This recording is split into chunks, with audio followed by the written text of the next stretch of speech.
Hello, ladies and gentlemen. Welcome. Hearts Are Chaos, our collaborative event. Hearts Are Blazing. Brought to you. Hosted from Awakening the Chaos, Killerbyte. Today, I'll be hosting and streaming the tournament together with my partner for today, Benji. Introduce yourself, please. Hey, how you guys doing? I've run Hearts Are Blazing, and because there are a few mishaps with so many online events going on right now, we decided to do a collaboration with Awakening the Chaos, so I'll be commentating today and representing Hearts Are Blazing. And in addition, we also have our own commentator from Awakening the Chaos, Reziel. Hey, hey. It's your boy Raz. So, today we have a quite a massive tournament. I personally wasn't expecting pull up so much, but it did. So yeah, let's all enjoy this. This is going to be really fun. Yeah, I mean, we also have a French event going on today that has something along the lines of 30-40 attendees, so imagine if that came together, we would have had something along the lines of a 80-90 man bracket. We would have gone 90 and managed up till 1 AM, you know? yeah. 1 AM That's our Grand tournament. Blue, Let's go. But yeah, if you want to do call out for the first stream match. Yep. So did we shuffle the... Yeah, everything's been shuffled. All the matches that are streamed have been pinned. Right. Starting off with match 4, which is going to be BG Chocolate against Sling Kisaragi, which I believe is a player from your server, actually. Could be. There are so many Granblue versus players on. Selen? Yeah. Selen is a Spanish player. He's a former tech player. Played Izayo in Hakumen, as far as I remember. Plays a mean Namaya in this game as well. It's good to see character loyalists, you know. I haven't played him in Grand Blue yet. I think I've played him a couple times, but more importantly, I've watched him play. And yeah, he's definitely a threat. Lots of people make that character look not so scary, but there are a few talented individuals that... Yeah, if you're looking for some Narmaya advice, then Selen is... Okay. And a pretty solid Narmaya player. So, first some information on the tournament. If you are streamed, then join the stream room at keyword HAC, all lowercase, HAC for Hearts Are Chaos, and start your matches as soon as possible. Meanwhile, and the stream matches will be marked challenge with the blue back time. How do you do that? I need to know. I just press play on challenge. That's a thing. You can't do that unless the match is ready. Populated. Advanced hosting tech is being stolen right now. Stop that. Indeed.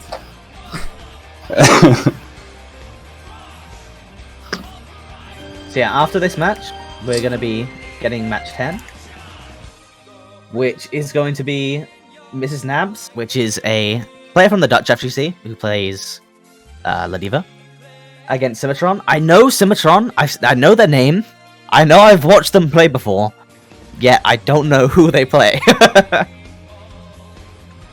You know, big neglect coming out from me right now. Symmetron 3000 sounds to me like a really 90s name, though.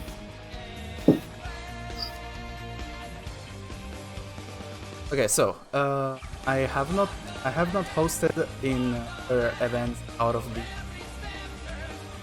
the Awakening the Chaos server, so please bear with me if there are some delays. In any case, first match is BG Chocolate versus Selen. You have been on. My commentators, please queue up for spectating. Oh yeah, I forgot that. That's that's a thing, yeah. That's an important step. That's a thing to do, kind of, I think. I've been sitting here posing as Zeta the entire time. Not even ready up. Well, and are we missing a commentator? If there are any questions, then feel free to write in stream chat or ping me tournament discussion. I'm Killer Zero Byte. I will answer your questions. I'm here in the background. For the first match, we can begin. Other matches are off.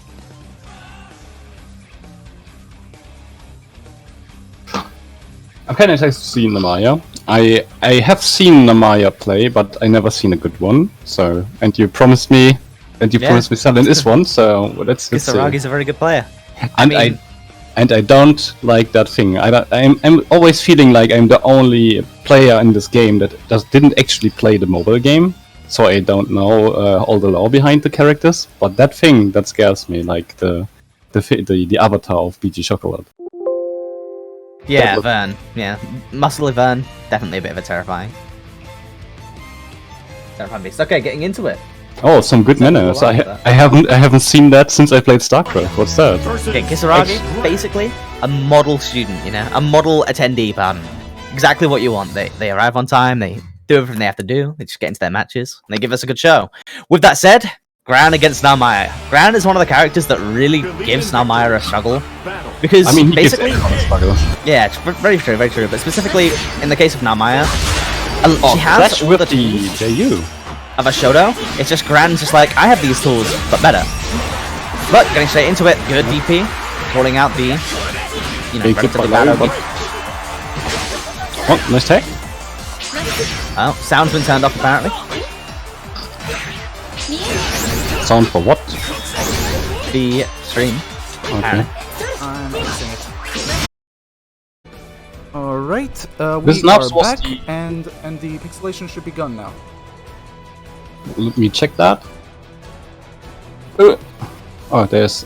I don't see the... Yeah, it's gone. Great, for OBS streamers, do not use Lanxos filtering. It is shit.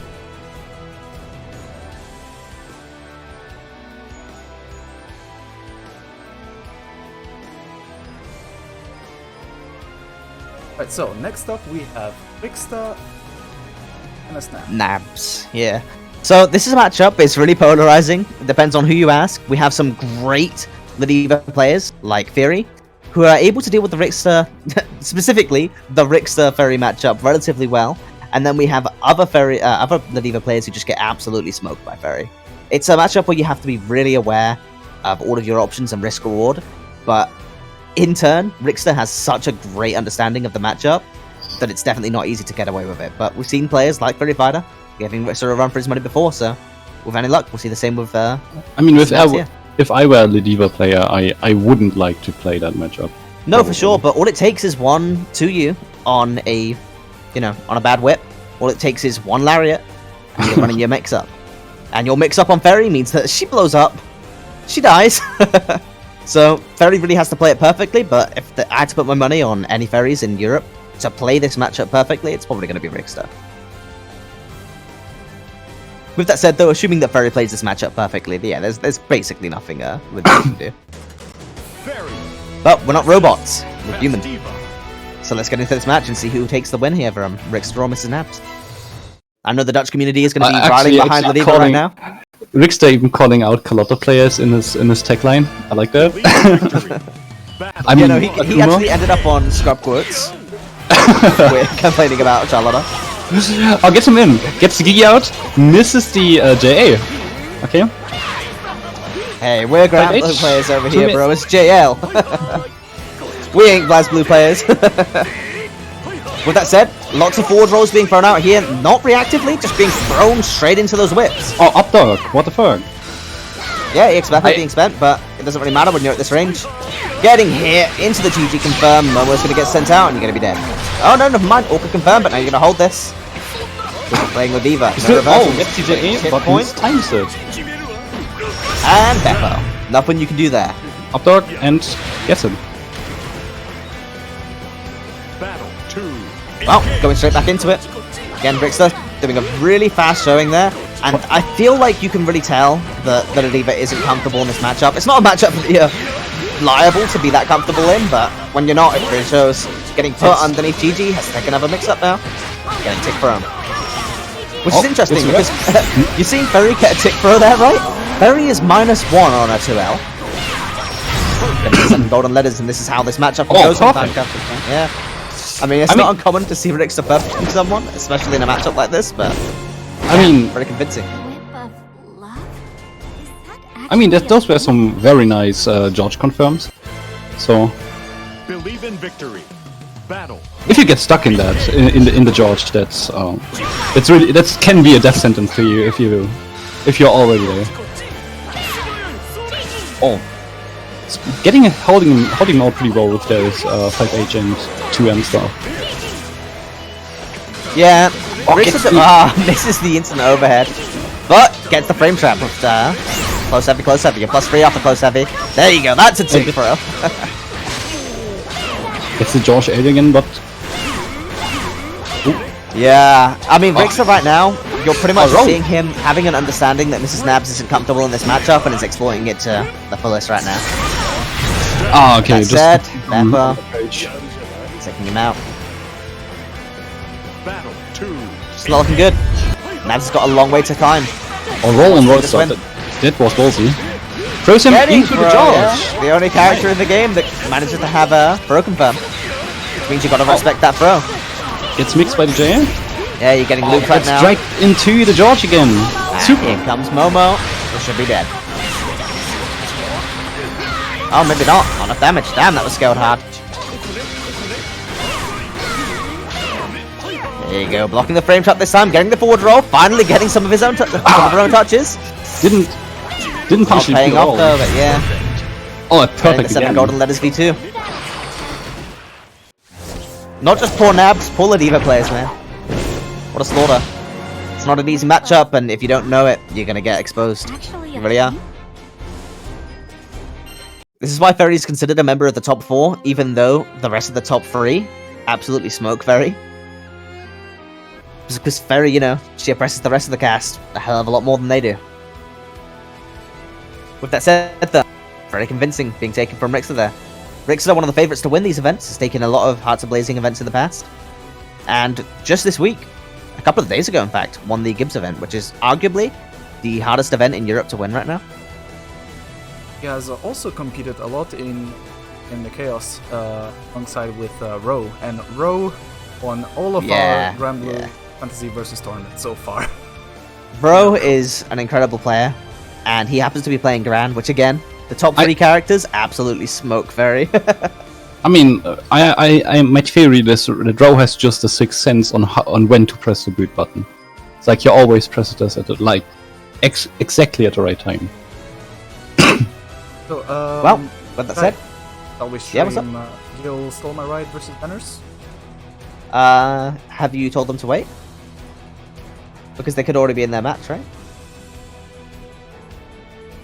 Oh, it's 76. Wait, no, that's 75.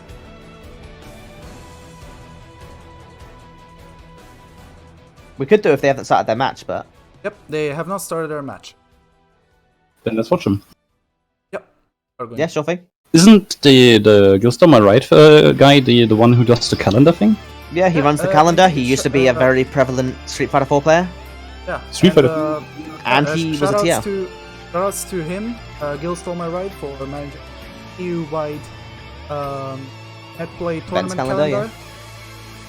Which that said, also shoutouts because the poor man's been dealing with an ear infection and has still managed to help out the scene. Yeah, well, he's feeling better right now. A little bit, yeah. He's got his antibiotics. On his painkillers, on his antibiotics. Getting that grind done. Oh yeah, they are right. The pixels are back. It's like... shit. Okay. Yeah, I've never had the issue of the pixelations ever, so... Interesting. With that said, though, having Gil in here, another Ladiva. We're basically seeing exclusively Narmaya and Ladiva in this event so far. None of the new characters, none of the new source. It's very interesting. Unexpected. But, you know, it's funny how things pan out sometimes. Like, the pixelation also happens when you are stationary. Lobby. I don't know. Station?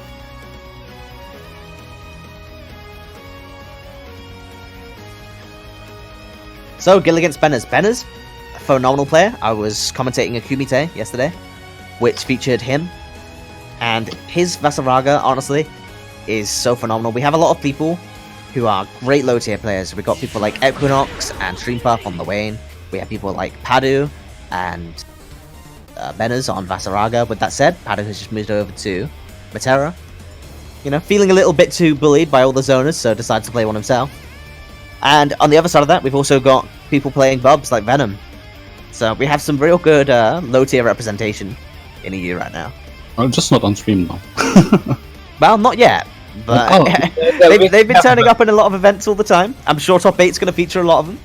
With that said, where's Venom? How do you do in his bracket? Oh, got knocked down to losers by Sonia Chen. Still living in losers though, so wouldn't surprise me if you see him. I never saw this matchup before. I'm kind of excited how that goes because the grappler against an armor character. So basically, how this matchup goes, yeah, it entirely favors Ladiva. But Vasaraga, if he can get his offense, basically both of these characters are lacking defensive tools. You know, they both don't have meterless reversals.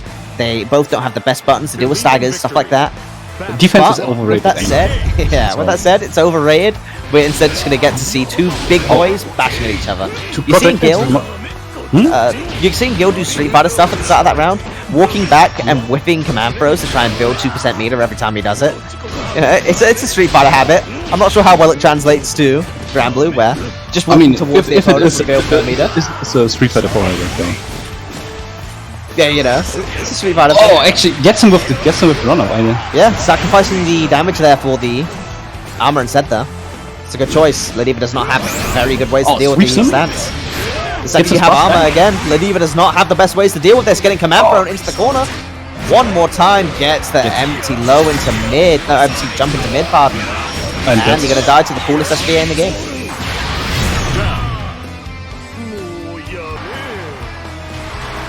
Well, quick round from Benners.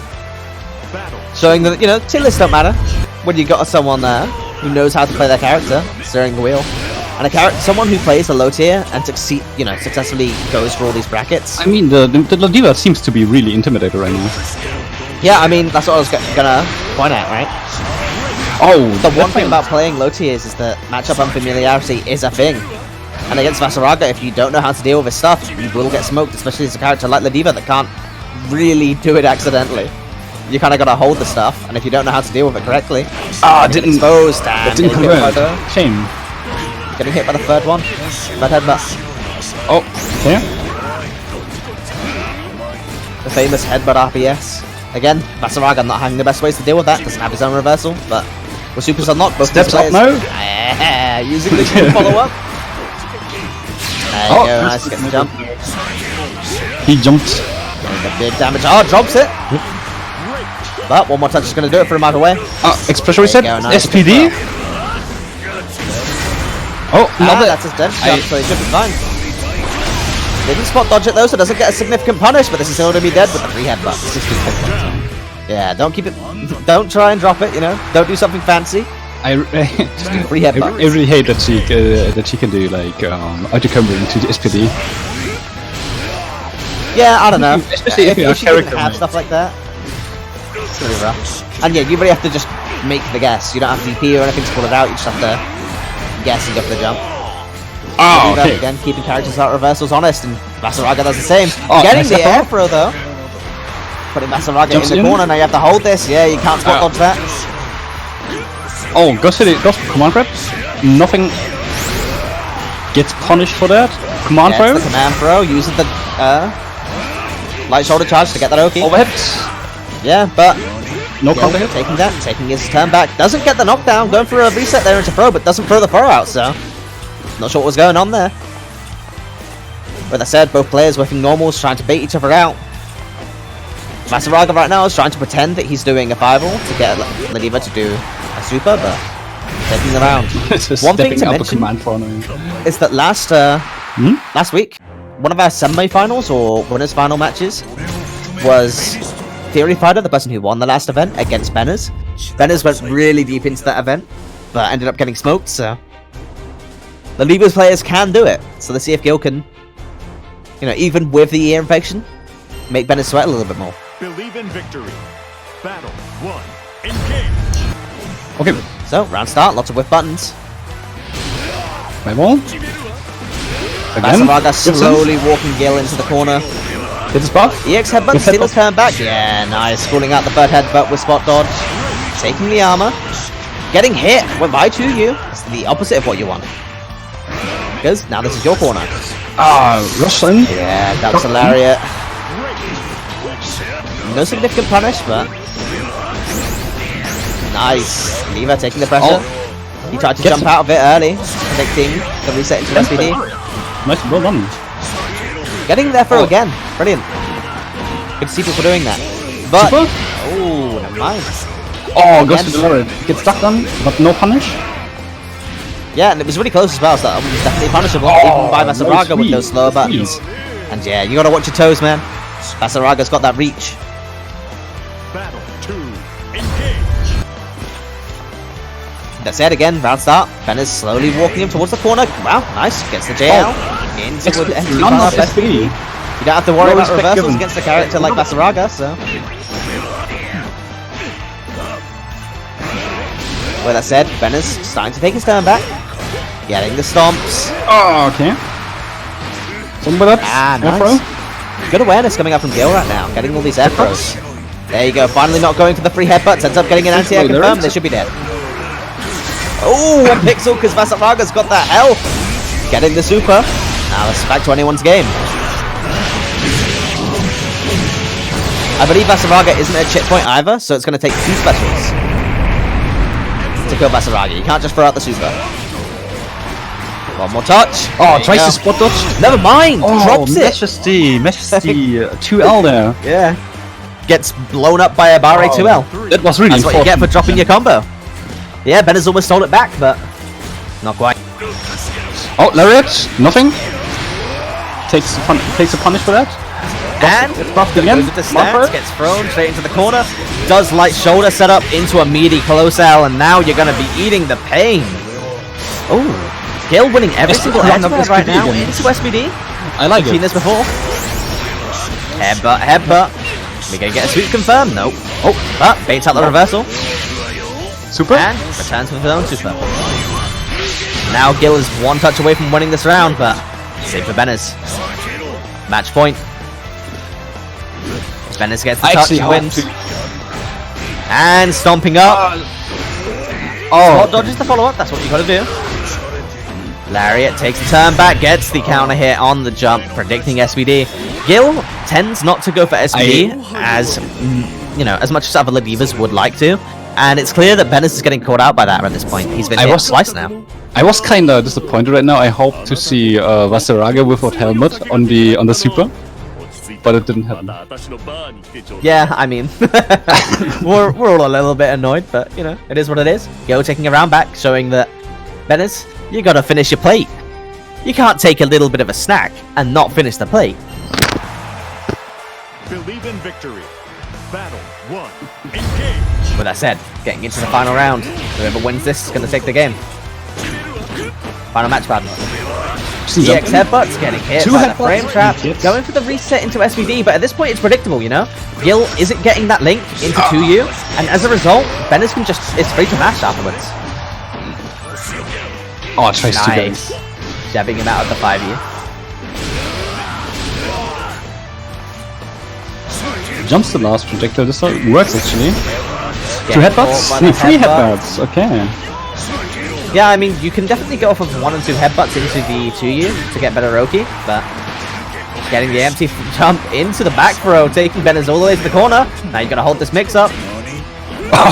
He's playing mid-range buttons right now, cancelling, especially cancelling into spot dodge, but 2 spot dodges in a row. I mean, he was trying to He's bait out. trying really hard. You know, pulling back in his hurt box, so it doesn't get clipped by the super from Benes. And you're seeing right now, Ladiva doing a lot of neutral jumps, just trying to catch Benes going for anything. And it's stuff like that that has ended up. Wow, nice, jumping the throw. Oh, Oh, lariat Benes into finishes super. the plate. First round going over to Gil. I didn't even know that you could do that. Like into Lariat, into normal, into super is... That hurt pretty much. That You're hurt. right, Rickster. Bennis is always in the chat. With that said, though, Oh, see if we can take it back, so we can, leave a positive live feedback for us. 3 headbutts? Okay. Get SPD? Yeah, run up SPD. I feel like Bennis has done a great job of calling them out so far, but been hit by 3 of them. One of the few situations that Gil goes for those. Oh, actually catches him out of the normal jump. There you go, getting the flank combo into 2U. Now taking his turn back. Getting blown up. Simpson? Down to lose as you go. Into super. Ladiva's the big girl that ends up taking this round. But with any luck, we're probably going to end up seeing Bennis coming for losers, getting into that ring again. So... Now we can go ahead into the next round, I believe, which is going to be... Our winners bracket is already... Oh, Kishi made it into top 8. Nice, I wanted to see him. Next, Rickster, and then Ilso. And I guess we continue then from losers round 6 or losers round... No, 5? there's only one match in losers round 6, which is going to be streamed, which I believe is 83. You mean 5, right? Yeah. Well, No, we're not streaming losers round 5, we're only doing round 6. There's one match in round 6 and then losers onwards. Okay, if you say so. Is it? Yeah, 6 is top 8. No, but again, I'm not streaming top 8 onwards, I'm streaming from losers quarters and winners quarters onwards. Ah, okay. Then we misunderstood this like at the beginning. So yeah, Okay. that said, Rickster against Sonia Chen.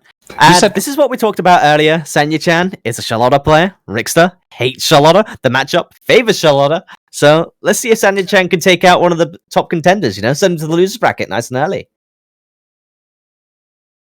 It'd be a nice cross of fate. An unexpected one, to say the least. I am going to start this stream again for the last time. Realize the bitrate. Okay, boss. Getting out of.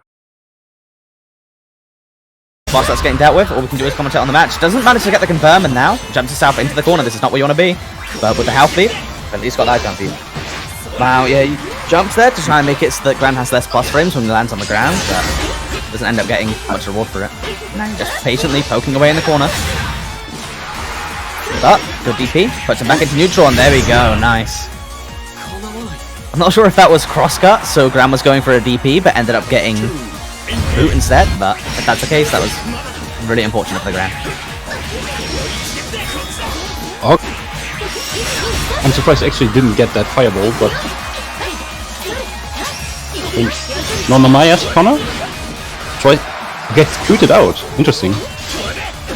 Yeah, I mean, Run in again? Gran is doing a lot of really unsafe boots right now, which is like, it's really hard to make yourself unsafe as Gran. Most of the stuff that he does is accidentally plus, but the one thing you don't want to be throwing out haphazardly is that boot. Accidentally plus. That's a way I like you. I like to formulate that. I mean, that's Gran, man. It's like ironically. Nice, good anti-air. Good confirm. This isn't gonna kill, is it? Is it? Yeah, I didn't think so. No, this doesn't even kill. That's what I'm going on. Oh, but not using the guard button. Now Mike keeping that in check.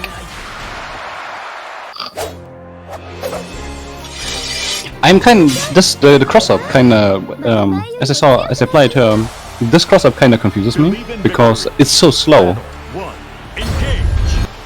So I tend to not block it by blocking too early. Oh, that JU whiffed. Oh, okay. Takes a grab. Nice. Saragi being really patient. Because if you're sitting in that corner, you're getting wailed on by these relatively neutral on block or safe moves. All you have to do is sit there and wait though, because it's all mids. And also, I've got to say that BG Chocolate isn't really going for many tick throws. So, Kisaragi really is free to just kind of sit there and block. I mean, with more players, there's no big grab game in general with these two, seemingly, until now. At least. It's clipped by this, but it's flash again. Yeah, clearly doesn't quite know how to get around the 236L from Namaya either. Struggling. Aren't those minus? Oh, okay, the X version now? Yeah, the light one is minus. How minus though? I believe it's relatively minus, like something like -6. But obviously, if you're throwing it at the correct spacing, it's always going to be safe. So it's But if you're throwing bootable. at point blank. Yeah, well, yes and no. Again, it depends on the spacing. Okay, There doesn't you go, block me. -1 after the block universal overhead, and Gran takes his turn back. There you go, getting the second hit of his boot on medium boot. You gotta watch out for that. But if you block both parts, you end up getting a free punish. That said, Gran taking it to the corner.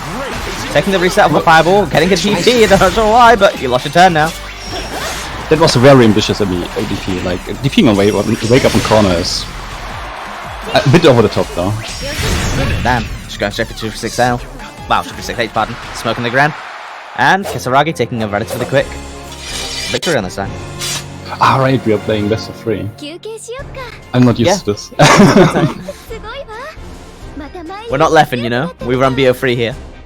Next match will be Dream Puff Will Stole My What? and No, what? Who stole his ride? The next 3 matches Mrs. Nabs against Symmetron, 3000. oh wait. I already marked a match from. Well, we're gonna get the round 1 Oh. done, round 1 game done. Okay then. Otherwise they'll hold up the I bracket, think, which is I you know, think something that we don't they're want. fighting off stream. They definitely shouldn't be.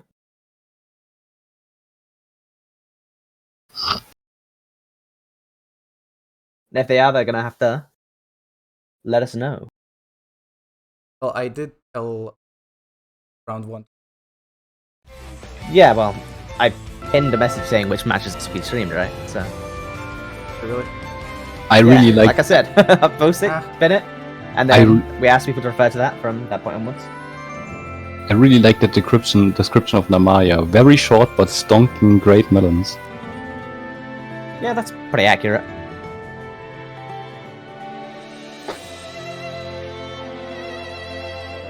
Okay, yeah. I didn't know. Simulatron was in the lobby right now. He left again. Yeah, he's back in it now though, and so is Mr. Nabs. We've got them in the lobby, ready to go straight into the match. A fucking See? bad one. Okay. Great goons. They were waiting patiently so that their match was pinned to be streamed.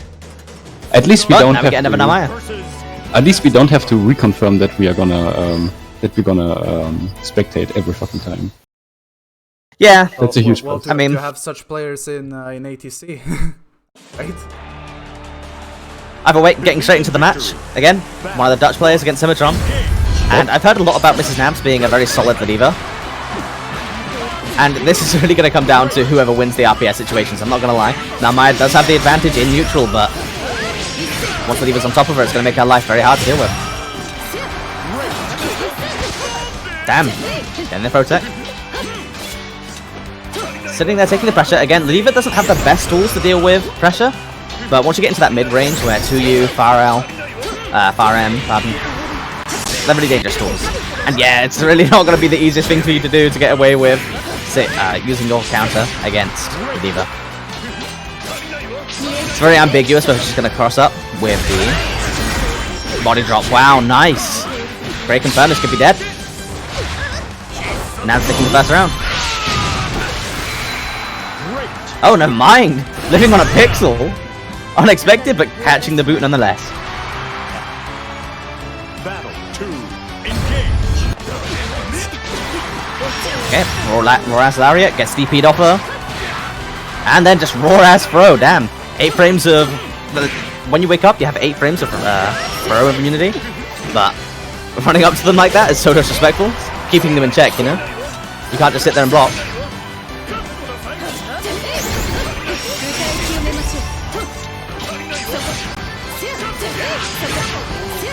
Yeah, also, round 2 can start. As long as your match isn't to be streamed, then you're free to play your match whenever. Symmetron taking up... Oh, never mind! Whipping the super! You can see that Nabs is standing still, expecting to be dead as well. But... Namaya's SBA does not have the best range. And all of a sudden this round is completely up in the air. One more touch could do it. There you go. Jump into the safe jump. Gets the SSBA. And this is dead. Nabs sealing back that round. Accepted her death, but took the round back nonetheless.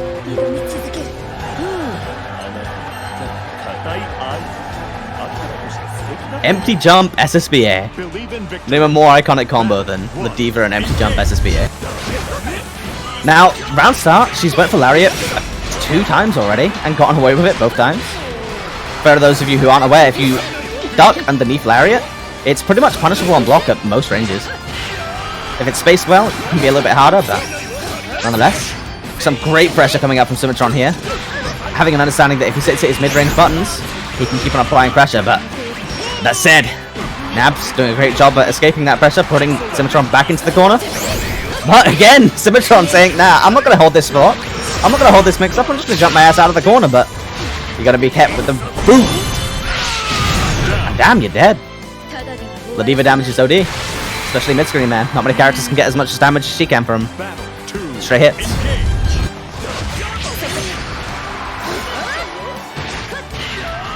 With that said, though, going for the safe jump. That's a really nice safe jump setup because it avoids a lot of DPs in the game. Whilst looking a little bit awkward. Wow, getting hit by the third hit of headbutt, EX headbutt, and now SPD. What's the mix-up? Nothing. Just walk up into DP. We're not seeing many. Oh, there we go. Gets the frame trap. Jumps to block the count. Oh, never mind. Completely drops the punish there. Symmetron isn't going for very many tick throws, which is very surprising considering that, yeah, you're going to get thrown here. This isn't quite dead, but... Oh, it is! Jesus! La Diva damage, it takes me by surprise every time. Well, Nab's taking a relatively convincing round there. 2-0. Symmetron had some promising stuff. I feel like if he was going for more tick throws and had a... You know, didn't let Nabs escape the pressure for free as frequently as he did, then that would actually be a very close match.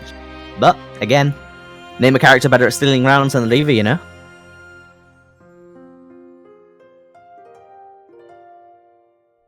So, with that said, now we're going to go over to Streampuff and his opponent for their stream match.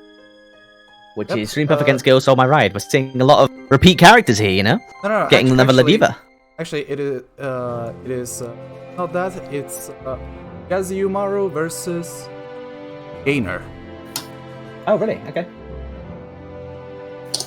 Oh, yeah, so it is. Yeah, we've had a little miscommunication. Okay, I should be back in now. Like, already technical difficulties. I mean, you missed a very fast 2-0, so... I mean, I didn't see a match with a Gapla, I'm fine with that. I can live with that, so... Hearts of Chaos. What's a really weird bug though, it's like it just ignored me. Oh, really? Either way, it looks like we might be getting a Lancelot. Oh yes! I wanna see, but then please give me an other Lancelot, I love to watch Lance Morose. I mean, yeah, we're gonna have to have a look. See, because I'm not actually familiar with either of these players. I think I might have seen Yazimaru play, but I know I haven't seen Gainer play. Gainer, the name Gainer somehow rings a bell with me, but I actually it reminds me of Gainax. I don't know where from. Yeah, Gainax is, but isn't that an animation studio? Yeah. Oh what? No, he's on the wrong. What is okay. it called? We've noticed it ahead of time. We can move over. As true heroes. Now we're on Green Station. I mean, Killer White has to do that too. Otherwise, that's the true. stream is not gonna see.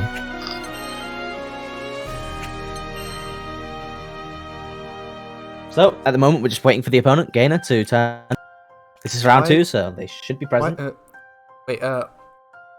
I was always used to streaming only on the red cabinet, not the. Yeah, usually, unironically, it's weird. Most people stream and immediately go to the green cab. I don't know why. It's like a kind of unwritten rule. I never saw that. It's like always people like and always. There are problematic people though. There are problematic people like Venom. I can guarantee if we stream one of Venom's matches, he will go to whatever cab we're not currently spectating. There are people who do that. But with that said, Gainer against Yazimaru. Let's see if we're getting a third Narmaya in a row. Wouldn't surprise me, you know. She's got waifu privilege. If you don't go to the right cab, you. I mean, Lance has waifu privilege too, so. He does, That's fine. but that's more like, you know, it's a very different kind of privilege. Because he's also got that beta character privilege, and we're definitely going to get to see it here. With that said, you know, I think every character in the game, and every character specialist in the game, likes to say that Lancelot is their worst matchup, so let's see if that reigns true here. But we're seeing the third solid Narmaya in a row. We're expecting to see a lot of Jita this event, you know? This is the first one with Jita enabled, but instead we're just getting a lot of Narmaya. Lancelot not pressing a button wake up. I don't like that at all. Just do it. Press something. Oh, gets Mix in the corner, ends on a DP, gets the 2-2H. Yeah, goes for the tries to swipe. manages to get out of it. There you go.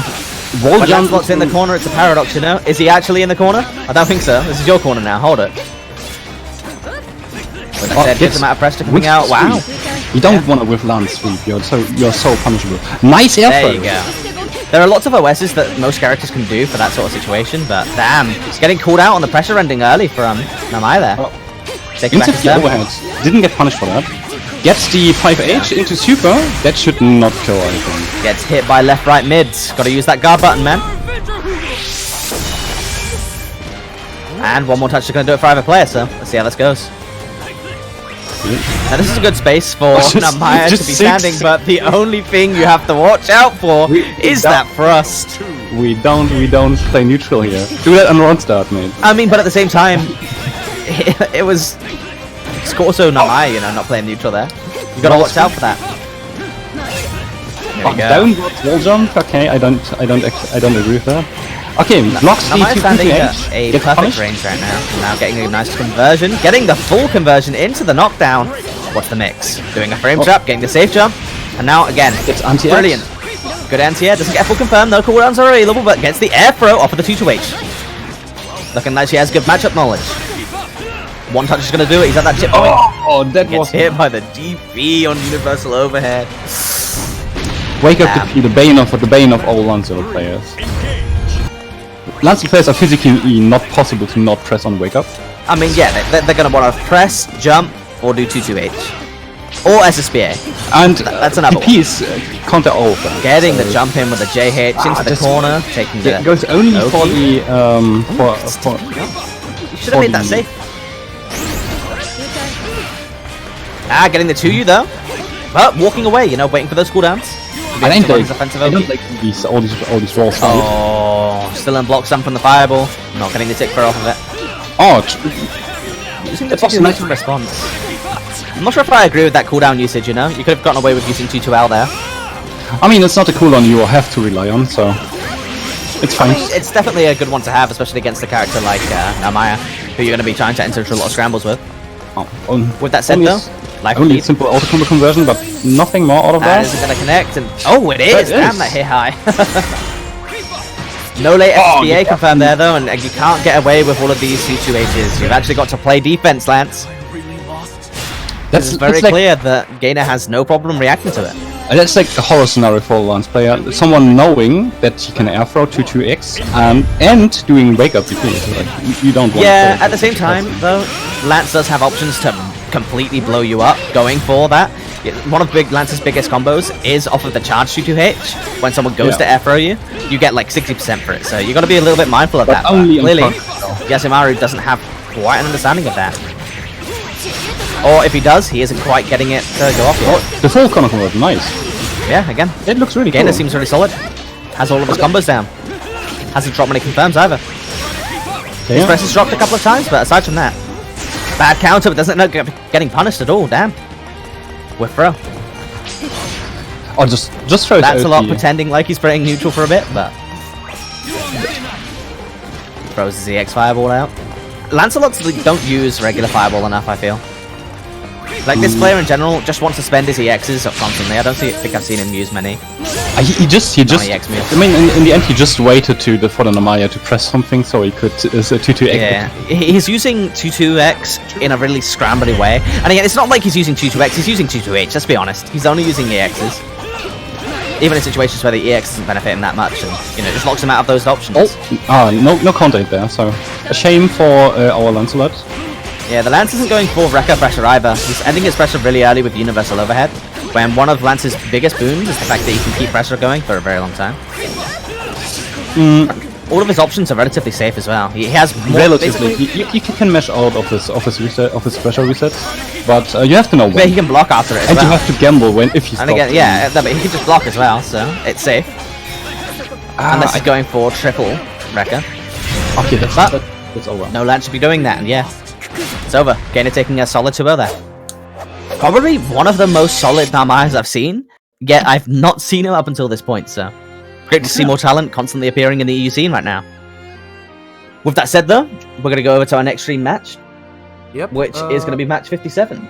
Indeed. It is 57. Selen Kisaragi versus Yamabiko. Also, Another Narmaya. indeed. Yeah, also, further for communication, losers bracket can start now, off stream. Yeah, as long as you're not on stream, feel free to play your match, get it done as soon as we can. Proceed until... What else it was? Can we talk about the fact that all of winners round 1 is done? There's usually some stragglers. Nope, nothing. It's beautiful. Beautiful. Don't say said, things. though, yeah. Don't say things like that. Hey, I mean, it's beautiful right now. It can get ugly. I'm not against that. With that said, though, Kisaragi joining back. We're just gonna wait for his opponent now. I'm still waiting. I haven't seen Yamabiko play either. There's a lot of new faces for me in this event right now, and I've been watching ATC events, so I don't know. I'm still waiting to see Digita. I want to steal stuff.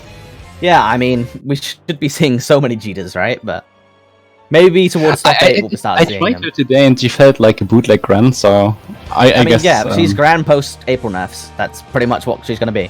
Gran with a little bit of elements of Carolina post the April patch. It's like, I think she will have like the Ken Sakura dynamic of Street Fighter, so basically... She will have the players who would play Gren if he was female.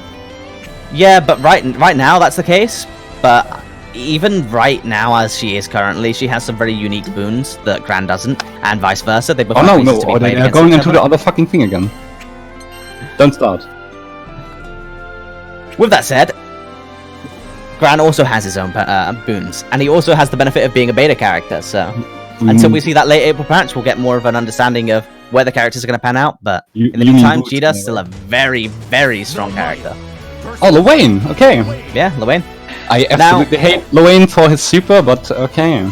But at the same time, it's very gimmicky if you know how to deal with it. There are definite ways to deal with pretty much every piece of dirt that Luane has, apart from maybe his corner set play. But getting into a position where you can run your corner set play against a character like Namaya, against a player like Kisaragi, who's very aware, isn't going to be easy, that's for sure. You can't use that slash and kick against the low boy. Oh, gets the Catalina bird open. Oh, okay. Wow, there we go. Luane walking all the way to the corner. This is exactly where I want to be. But the problem is that if you use that parry, if you use that parry, you can spot dodge it or you can DP it. Right?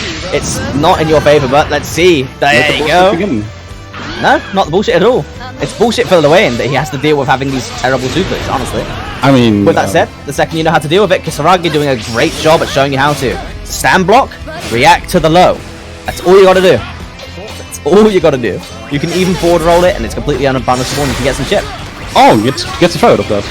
Before the... Yeah, I mean, he was getting ready to block Catalina bot, so... And spot dodge has no throw in bomb. Just saying, it's weak to throws. Zone. If you spot dodge, you're completely vulnerable to throws, so... With that said, Kisaragi sitting the round for you. 2 for 6 for you. Got the Yokas out, giving the fans what they want. Putting them back away going into the next round, though. Battle 2. Called in the boys and the Catalina bot drone start. Into... Oh, goes for the laser? Yeah, he's getting Flash. away with way too many summons right now. I feel like Kisaragi really needs to be pressuring him more. Kisaragi has the better normals, the better move speed. There's no real reason for him to be getting pressured by summons and zoned out by Luane. With that said, every time Luane doing a brilliant job at taking his turn back. This time gets him with the... Panic HPA. Again, just stand block, react to the low. There you go, that's what you want to see. At this point, it looks like he was getting really lucky with those blocks. None of those blocks look that intentional. But, with that said, this shit should be dead. Awesome source into the normals. Yamabiko showing that he's no joke. bring your round back.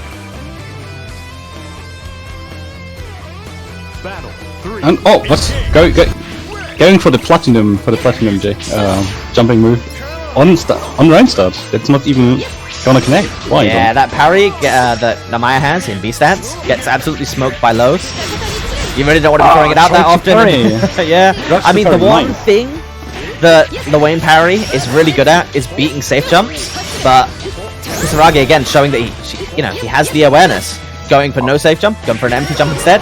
Better boys. Smoking the parry. Laser. But that said though, pressure's being built. Late throw tech gets smoked by the universal overhead, and that's the round.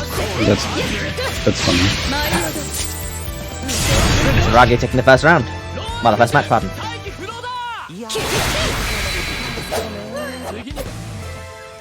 With that said, going into the next one, let's see if Loin can show us some signs of life. We haven't seen a single Iggy yet, so... This run subcepted. That would have drift. Blocking the universal overhead this time, showing a little bit of awareness, taking his turn back, but instantly getting stole back by Kisaragi. Taking him to the corner, blocking the universal overhead again. You really don't want to be throwing that out. As Narmaya, in that position, you have all of the buttons in the world to just keep him under pressure. You don't want to be going for something that risks losing your turn. Unamaya should even be able to just eat the two boys away. Again, respecting it too much. Yeah. Gets clipped by the overhead in the boys. HBA, you're in the corner, you have to hold this. Getting hit by the low, and this should be dead. Anti-air.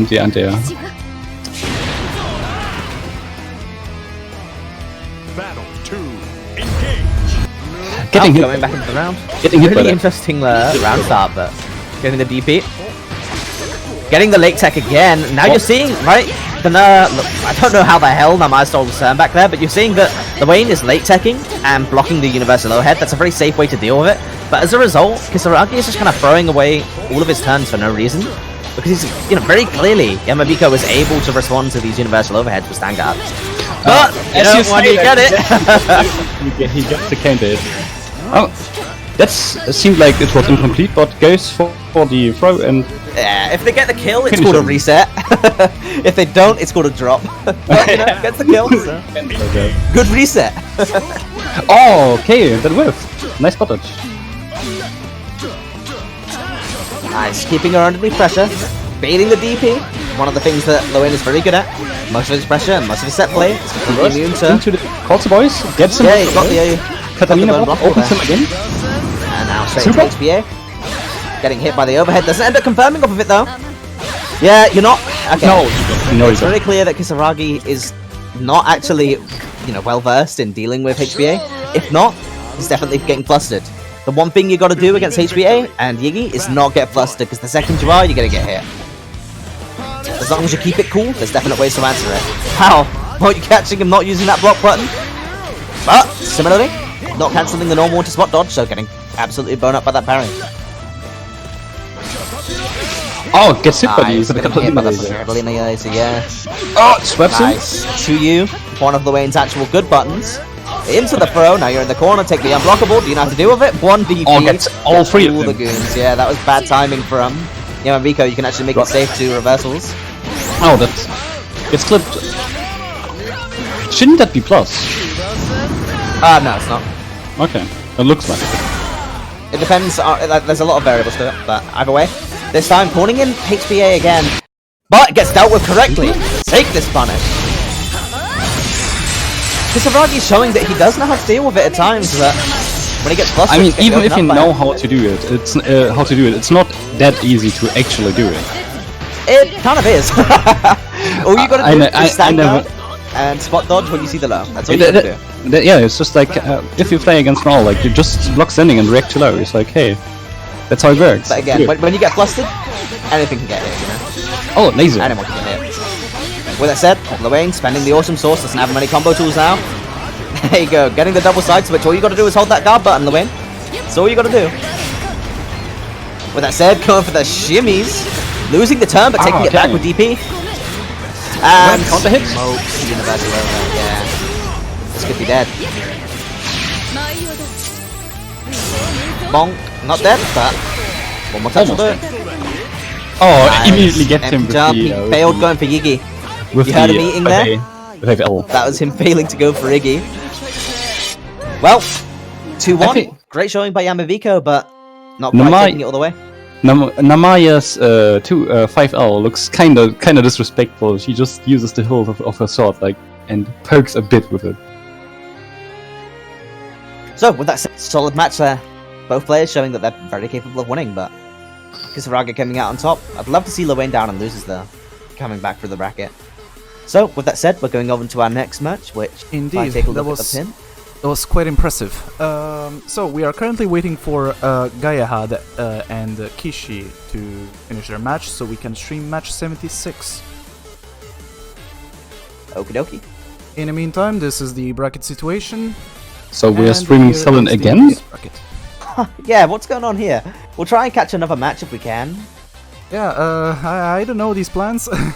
I mean, then maybe let's just switch it up because, like, we Yeah, are streaming sure. Sullen. Yeah, We're sure. going to I'll stream contact match Rickster. 77 next, with Yeah. Ricksta versus whoever wins MS Nabs and King Lord of Master. Oh, King Lord of Master's making it this deep. Nice.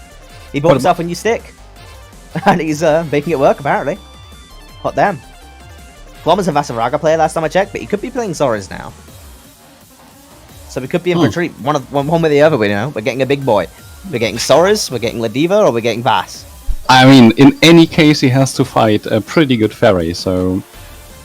Yeah, I mean, whoever gets up there, mean- all of those characters have really bad matchups into Fairy, so it's going to be an interesting time. It's gonna be a pain for King Lord of Master, anyway. I like that name, though, by the way. Yeah, King Lord of Master, he came in, everyone was like, damn, that's a lot of titles. And now everyone just calls him Clom. What? Lol? Clom. Okay, short, okay. Let's see what's going on in the loose bracket. Yeah, for anyone that sees the bracket screen as half pixelated, it means that there's an encoder bug, which is causing this, so I apologize for the quality. Well, with that said, I'm going to take a quick look at all the brackets so I can go over what we've got. So, over in round 3, we have Gil against Wendin. Oh, great players, that. I couldn't call that one. Underneath that, we've got Kadjus against Benners. And then, obviously, we just saw Kisaragi against Yamabiko. And then we have Galahad against Kishi. I know both of these players, but if I'm honest, it's my first time having Galahad in one of my events, I believe. So I haven't actually got any clue who the person plays. But going a little bit further down, we have Rixa beating out Breaker. Breaker, another phenomenal fairy. He's been growing a lot recently, I feel. Then I'm glad we dodged that match. Like, Yeah, I wouldn't like to see that. It wasn't long ago. It was in another tournament that was being ran on last Sunday, where we saw a grand finals, which was Rixa against Breaker. Like I said, going a little bit further down, we have Mrs. Nabs versus Plum. Then we have Nono against Gainer. I have not seen Nono play before, so that should be interesting. And then underneath that, we have Momo against Sonia Chen. Sonia Chen, oh, that said, Gainer just took out Nono. Damn. Sonia Chen, a pretty good Charlotte player, has a really good understanding at keeping the pressure safe, as opposed to throwing away their turns when they don't need to. Which would be interesting if we ended up seeing Sonia Chen against Rickster, because Rickster's #1 most hated character is Charlotte. With that said, Sonia Chen just won the match, taking out Momo. So there's a good chance we see them. Yeah, and I like to see that because I never saw a. Okay, sorry. Excuse me, before we continue, I have to restart the stream real quick, because I have found the fix for the pixelation. Okay. We'll be quick. Charlotte does beat Fairy. Charlotte beats anyone if she is lucky enough. Yeah, but at the same time, the thing is that Charlotte, in a lot of matchups, has to mitigate how much she goes for those risky offense options. So, for example, going for Demon Flip in this matchup, big no-no. But you don't have to take that risk. You can do Close M into Auto Combo Series, into Light Hands, and then you can loop that 3 times. 3 times before Fairy gets to take a turn back. You're out of range of DP, you get to keep that safe pressure going whenever you want. And it's understanding that makes Charlotte be able to win this matchup. You don't have to take risks on offense. If you take risks on offense, you're going to get DP'd, you're going to get thrown back into neutral against Fairy, which is not what you want to be. But if you get her underneath your pressure, and you do have the tools to do that, you have Blankable, you have one of the best jumps in the game, you have the really fast walk speed, so you definitely can make this matchup work. All you got to do is get in and keep yourself in. Not take the risks. Don't get put back to neutral. Just keep Ferry in that mid-range and short range where her buttons aren't quite as good as Charlotta. A lot of her buttons are very self-approaching, so she doesn't necessarily, get pushed out in the same way other characters do. No. Say the tagline actually saying last time I just read Charlotta. It's like actually saying no red Charlotta players. Battle 1. So I have to deal with it. I have to deal with that now. 5H on one start. Okay.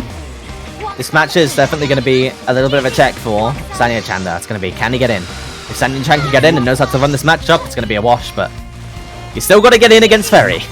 And that's not an easy task for anyone. And you have to always be aware of where the George is on screen at any point. Otherwise you get clipped into the putting him into the corner. Again, not going for the Oki here, instead just choosing to take the positional advantage. Gets the GG hit though, so goes in. Now, looping it, getting hit by DP. There we go, Charlotta's in. Taking the EX hand, you're +4 now. Oh, getting the, there you go, now just taking the turn back. Going for something a little bit risky there, that wasn't a true setup, so could have ended up backfiring, as the Ferry did have the super. There you go, nice. Punishing the button. Oh, that's what I mean. Gets punished for that. You can't just throw out the BP haphazardly against Charlotta. Yeah. And now, you can just keep it safe. Doesn't keep it safe though. Gets the throw, but that should be dead. No confirm. Block the universal overhead. Whiffs the throw.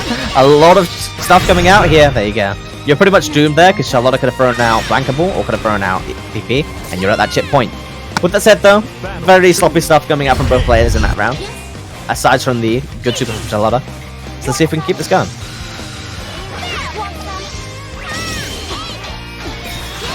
Oh, goes to the overhead. Doesn't get it. Tries to sweep him. Oh, goes wild with those sweeps. Oh, goes just for the 2A. It's fun as well because you'll tell Sonia Chen is just holding block button because when she's blocking in neutral, she isn't walking backwards. So actually an important thing that you need to be aware of. Using a lot of Demon Flip, but bullying his way in. Getting pushed all the way back out though. And there you go, baits the DP, pulls him in, you don't have DP, so now you're going to hold this. Gets hit by low. Oh, forgive me. Now Momo's going to take you to the corner. Oh, she can actually convert it, though, nice. Yeah. And now one more touch is going to do it. Bad super, that should be punished. No, Rixter doesn't. Oh, never mind, it's Ferry. One of the few characters that can actually punish that with. Just Ferry, Just throw it. That said, we've now got the we've now got the best stage. Gets a hurtbox on 5H clipped out with DDP. Yeah, but just a big thing you've got to be looking for, Charlotta. You've got to be looking to DP those whips. Make the Ferry scared to throw them out, because again, once you're in, you are in. Using all the EX cooldowns though, so now Ferry has managed to slip her way out. You got to keep your pressure nice and honest. You have no reason to spend all of the resources, Infosync has to take the George mix, but actually does it? Gets thrown, but what gets thrown in the end? The big mummy milky girl is Rosetta. She is best girl, and this is why you buy this stage. Oh, super? Ah, okay, GG has actually enough recovery for that to hit. Yeah, no, the one thing that you really don't want to be doing is Ferry in matchups like these, throwing out GG. Because if the player's ready, like with, oh, here we go, anime mix-up time. Forgive them out, but let's see what she can get out of that. Yeah, I mean, not much so far. It might have been a failed Momo call, I'm not gonna lie. Forgiveness, completely wasted, okay. Yeah, I believe it was a failed Momo call. Nice! George is out, but didn't get to clip him back into it though. Again, out with George, but the DP actually was active enough to for the George to vanish. Rixter exposing Sonia Chen. Sonia Chan's not keeping him underneath pressure, giving him way too many opportunities to get out of that pressure nice and early. You don't even have to commit to leaving a gap with medium hands, you just do light hands. All you gotta do is just do 214L as Charlotta once you get in, and keep that very honest. Her buttons, her fastest one is 8 frames, man. 8 frames. So when you're neutral or -1 on block against Ferry, you're technically plus, if you have a 5 frame light like Charlotta does. With that said though, oh, the George withstand. That's a shame. It's like it seemed like it would help. Actually, now has to deal with it. Doing the spot dodge, trying to call out the DP. Not getting the call out though, but still getting the pressure. Now, this is why you go for tick throws, people.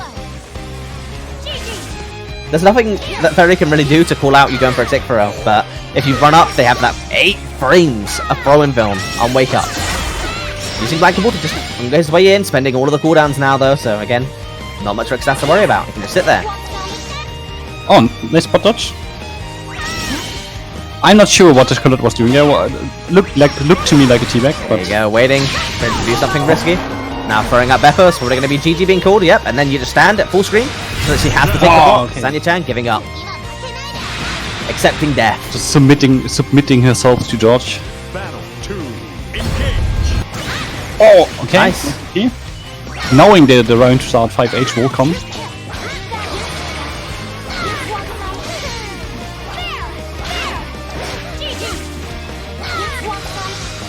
Okay. Yeah, the teabag tech not quite working out, but you know, maybe it was just fuzzy guard, you know? Who knows? No. Getting the 2 hits, throwing it back into the neutral again. it's You really clipped can't into his nose. jump at Ferry like that Converts. at that range. Yeah, doesn't get the full conversion though, doesn't get the 2 years though. Now, EX ball, what we're gonna see, just going straight into, yep, EX hands. Losing the pressure, going straight for the unsafe demon flip, could have gotten Beppoed, and now, unsafe jump, gets Beppoed. Forgiven? Okay, nice. I always want to see what people do with Forgiven, but Well, you're probably gonna see an... never mind. nothing. Spot dodge, you're fine. No spot dodge again, but again, you're Ferry, so it doesn't matter. I always think to myself, you know, is he gonna spot dodge it? But then I remember it's Ferry. Oh, it doesn't matter. It doesn't matter if he spot dodges it. With that said though, Sonia Chen not giving us the dream. Not knocking out Rickster with the Charlotte Ferry matchup that he loves so much. We're not going to be seeing some scrub quotes today, boys. Kano is Skillstorm alright against Kishi, right? Indeed. Yeah, should be. Up is Skillstorm versus Kishi. Already. So Kishi, a player that you've been hyping for quite a while now. Tell me about him. I mean, Kishi is a long-term ATC player for BBTech. He currently plays, as far as I know, if he didn't switch with the new characters, he plays Lancelot. So I'm always excited to see those. And he plays pretty well. The only thing about him is like his connection tends to be bad because he's Russian.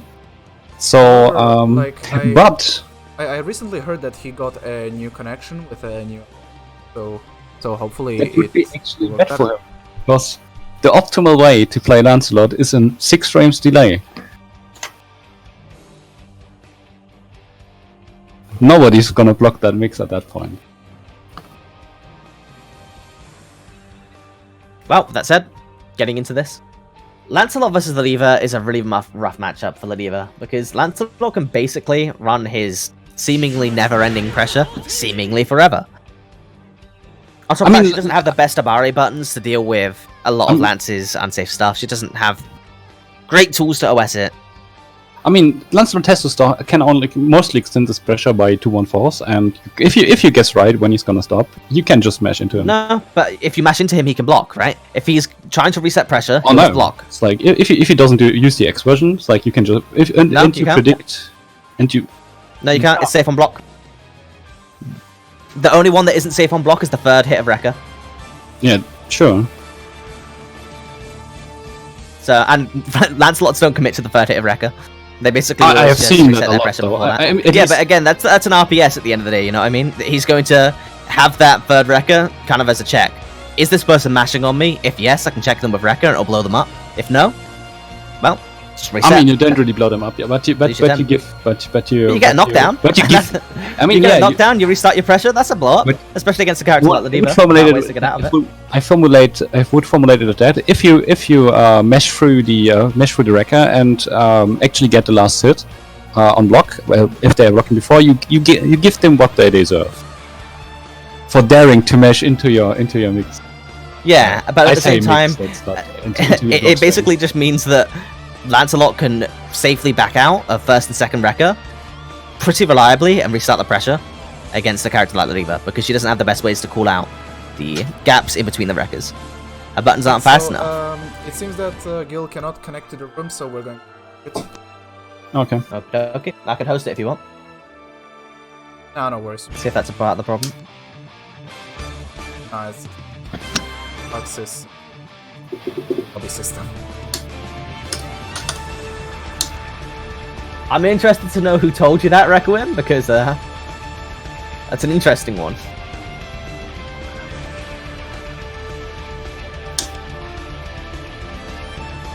Wait, is the download location thing still a thing in Grand Blue? I thought Yeah, that wouldn't it be. is. Its arc system works. I wouldn't. I thought that would not be the case. No, it is. Its arc system works, so. Amazing. There he is, Gills in. We have rollback, but we don't have download regions. Hey, arc system works doesn't have rollback yet, so. Will Indeed. have. Will have. Yet to be seen, you know? Well, How that ends up getting implemented. Don't forget to go to the correct my place. God, we've moved back.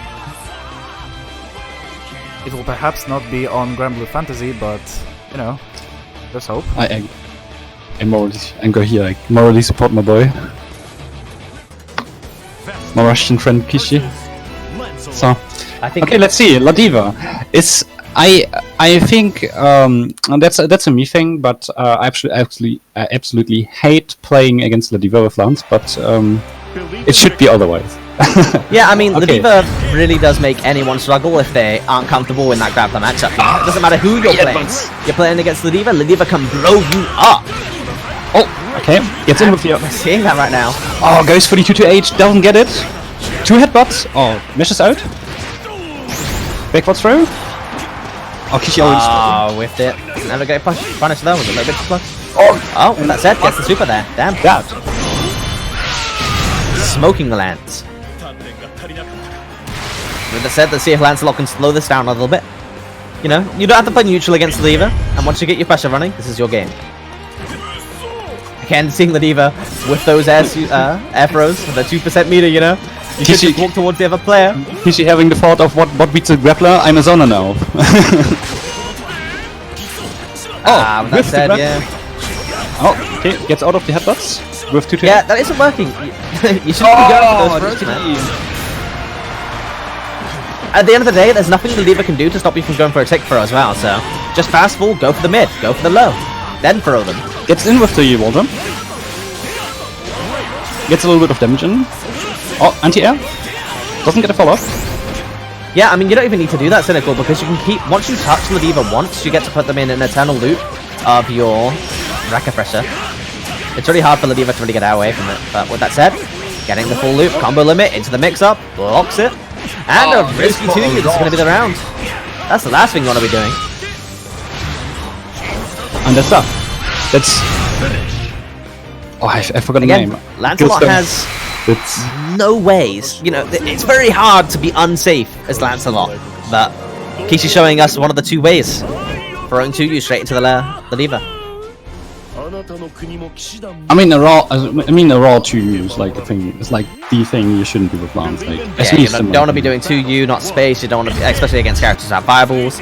You don't want to be doing. It works great out of fast fall because people don't expect it, but No, at that point, the reward is actually better off of going for a light 2L, pardon, which is faster, and it has better reward. So there's no real reason. oh, fast into grab. Pass him in the corner. There you go. This is what I'm talking about. You can't mash against wreckers. You'll get smoked. Nice. Oh, Gets the overhead series on the mashes. Now we're going to see a long combo into the fireball, which is going to reset the combo and take the mix up. Go for the low. Gets blocked this time. But you get blown up mashing. This is the absolute story right now. Finally, Lancelot showing us how this matchup is supposed to look. Like I said, very scrambly neutral coming out right here. Cheats neutral with the fireball, goes for the raw ass throw instead of the tick throw, gets punished for it, losing his turn. That's not now. Standing around, waiting for the fireball. Ah, try to get in with the 6-6-H, but 6-6-H cancel it straight into 2U, you know? There's no recovery on whiff for these characters, but he gets thrown by the SBA. But with that said, Ladiva now has no access to any reversals, so if Lancelot gets away from the pressure, which is what Lancelot's going to do, Ladiva's going to end up dying. One more touch will do it. Hitting with the mids. oh, Dodging the bucket this time, but now you're dead. nice reversal. Lancelot. Yeah, because you just get buffed. You got buffed, man. Lost around, gets the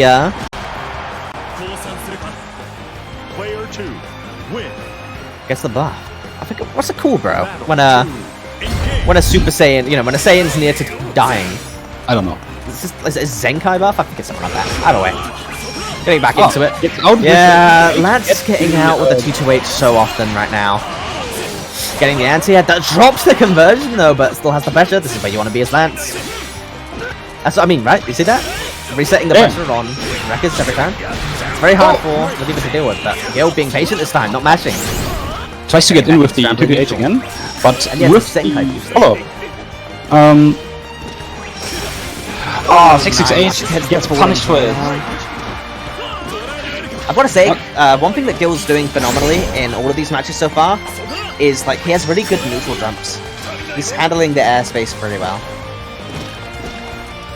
I mean, both are basically waiting. Gets hit by 668, mid-screen confirms, goes for the reset instead and gets it.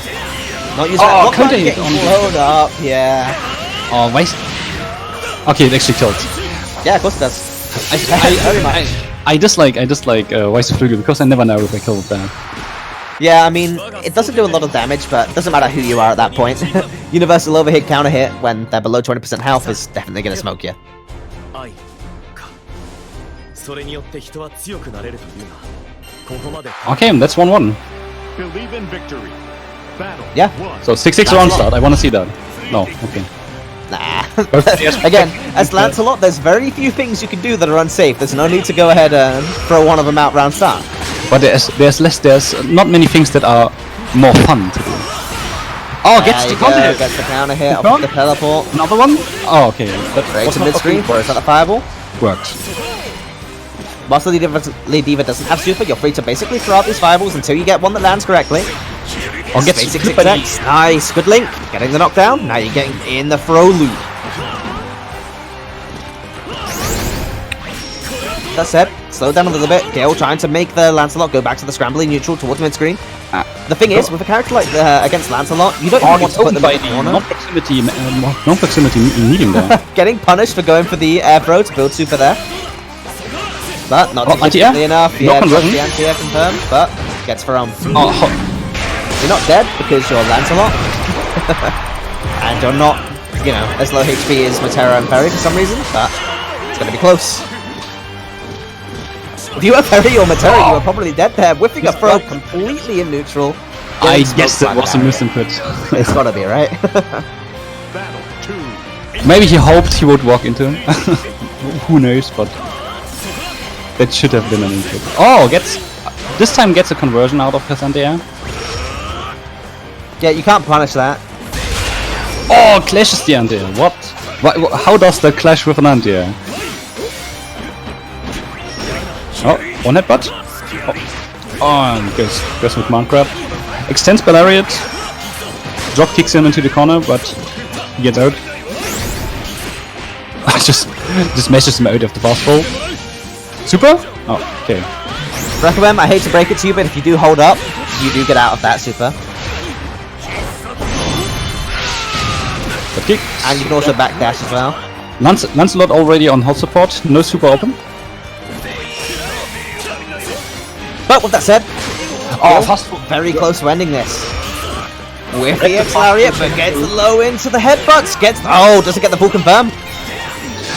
Time between the reset. Really scrambling neutral going on right here, but gets the mash out of the Rekka series. I like the idea. This was a really ambitious overhead. Something like that. We'll go with ambitious.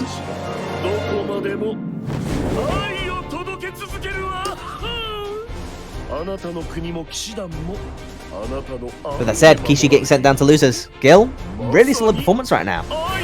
Taking out a lot of solid players. Okay, the losers round 5 is not finished yet, so we have a bit of time. Yeah, I mean... Oh yeah, well, we're gonna be looking at... we could stream finals. Nah, we'll wait for Benners and Nono. It shouldn't be too long. Their match has been going on for a little bit. And, you know, Benners, phenomenal player. I have no idea who Nono is, so... Nono ends up coming through. So with this, we are going to... Yeah, we're going to be seeing Breaker against one of Benners or Nono. And again, we know that Benners is a very strong fairy. Not quite on Rix's level, you know, there's not many people who can threaten that right now. Yeah, Breaker. And then Benners is a Vasaraga player, so... For the sake of Benners, we can hope that Nono isn't playing fairies, so doesn't have to play 2 fairies in a row. But with that said, could end up with a nice surprise with Nono taking the win. If he does, that means it signals that Nono's a very strong player, because not many people can knock Benners out. With that said, though, Benners just taking the win. Benners against Breaker. Saw a lot of Ferry Vasaraga yesterday in the Kumite. So, let's see, because, I don't know, Benners is a very good player. He has a lot of awareness about matchups, clearly. When watching him against Rickster yesterday, you could tell that he had an idea of what he wanted to do in neutral, how he wanted to play the game as a whole. But Rickster also having the idea and having the matchup advantage, taking the win there. So, seeing Benners play against a player like Breaker, who might not have as solid an idea of how that matchup works, it could be interesting. I mean, I kind of want to see Vasaraga against Harry. I want to see. Yeah, I mean, Benners again. If you want to see how this matchup works, perfect game. To be honest, I'm not really sure on how Vasaraga works. I kind of have an idea, but I'm not. If you have any questions, feel free to shoot. No. It's like I have the idea what's happening on screen everything, but I don't know how they do that. How they execute it with Vasaraga at all. So it's kind of hard for me to kind of realize how hard it is to react to Fairy stuff with Vasaraga. You're not necessarily reacting so much as forcing Fairy into a situation where she throws out something risky and you punish it with shoulder charge. Right. Once you're on top of Fairy, she really struggles to deal with a lot of your stuff. Can you just walk into her Ripcord boxes? You mean shoulder charge? No, like the stomp, the armored stomp where he walks So, if he has armor, he can, but, you know, more often than not, if you have armor, you're going to be going for shoulder charge because it'll give you more Oki for full screen and stuff like that. I mean, with that said, hello, FTC Lithuania, thank you for the call out. But it would look really hilarious if he would just walk if he into just her 5H over her boxes. With that said, it's not just waiting for GG summon and doing shoulder charge. You can. It depends on the ranges that you're sitting at, right? So Vasaraga pretty much has two ranges. He sits mid-range with his relatively big buttons and bullies Fairy because of her slow buttons in that situation, or he sits full screen and waits for a whip to be thrown out where a whip shouldn't be thrown out and does shoulder charge and takes his turn back that way. A lot of the ranges where you want to be standing, like if you're sitting mid-range and they throw GG, they're going to get smoked, no doubt. But you don't tend to see them throwing GG out full screen, except if you're like literally coast to coast, in which case they tend to throw out EXCG and stand full screen, locking the camera, so that you're basically forced into a situation where you can't walk forwards because GG's coming towards you, and you can't move back because they're both full screen. They've locked the camera. And we have to change two things here. Like for example, the canonical name for the 22X of Fairy is not GG, it's George, and the second thing is her DP is called Akdog. Okay, well, I demand these things. Getting into another match here. Mrs. Nabs versus Wendin. Which I wasn't expecting, but... Oh, I'm fucking out again. I have the bug. Okay, you're on, you're on your own again. Alright, well, this isn't the match that we were expecting, but with all the same, we've got Bobs and we've got Nabs. We've seen Nabs playing in the tournament before, we've seen lots of Ladiva, we know what that's all about. Now let's see if Wendin... I believe I lost to Wendin in an event yesterday. So, you know, I'm pretty sure Wendin's a pretty good Bobs. But a lot of this matchup is going to come down to, does Ladiva know how to deal with Bobs stuff? Because a lot of players don't know how to deal with Bubs stuff, and as such get exposed real hard by the Bubs players who love bullying them for not knowing it. Getting the 2U though, taking the round start, getting tapped into throw, this is what you want to see. Ladiva getting to run her game plan, doing 2U into SBD, doing the taunt, damn, losing your turn for it, it's not what you want to see. Getting sucked into the tick throw, doesn't know how to deal with Black Hole, that's, you know, Bubs matchup number 1. DPing out of the second headbutt, nice.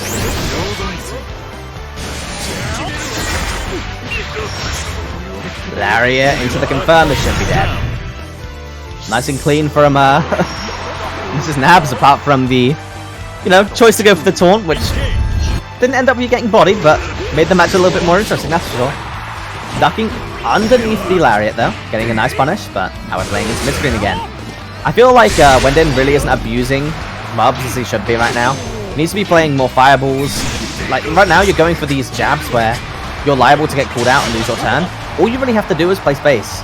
You've got your dive kick, you've got your JU, and you've got Fireball. With these tools in play, you can really keep Ladivas out, especially if they don't know how to do a Fireball.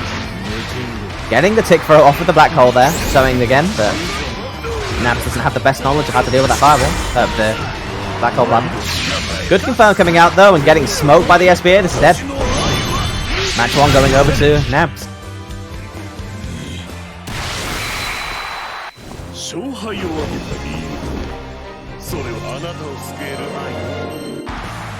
With that said, let's see if Nabs can keep it going in such a demanding fashion right now. Really controlling this pacing against the match right now. So far. If we do see this though, we're going to be seeing a lot of Ladiva in the top 8 of this tournament. Nice. Throwing out a lot of lariats, and most all of them are getting punished. Wow, getting the universal overhead on the Ferotech. And this is going to hurt. Not quite dead, one more touch is going to do it. Goes for the jump in, gets the tick throw, late tech, you're not chip point. Oh no, you're not. One more, but gets the 7 golden letters. Wendin showing this matchup is no joke. You gotta hold this.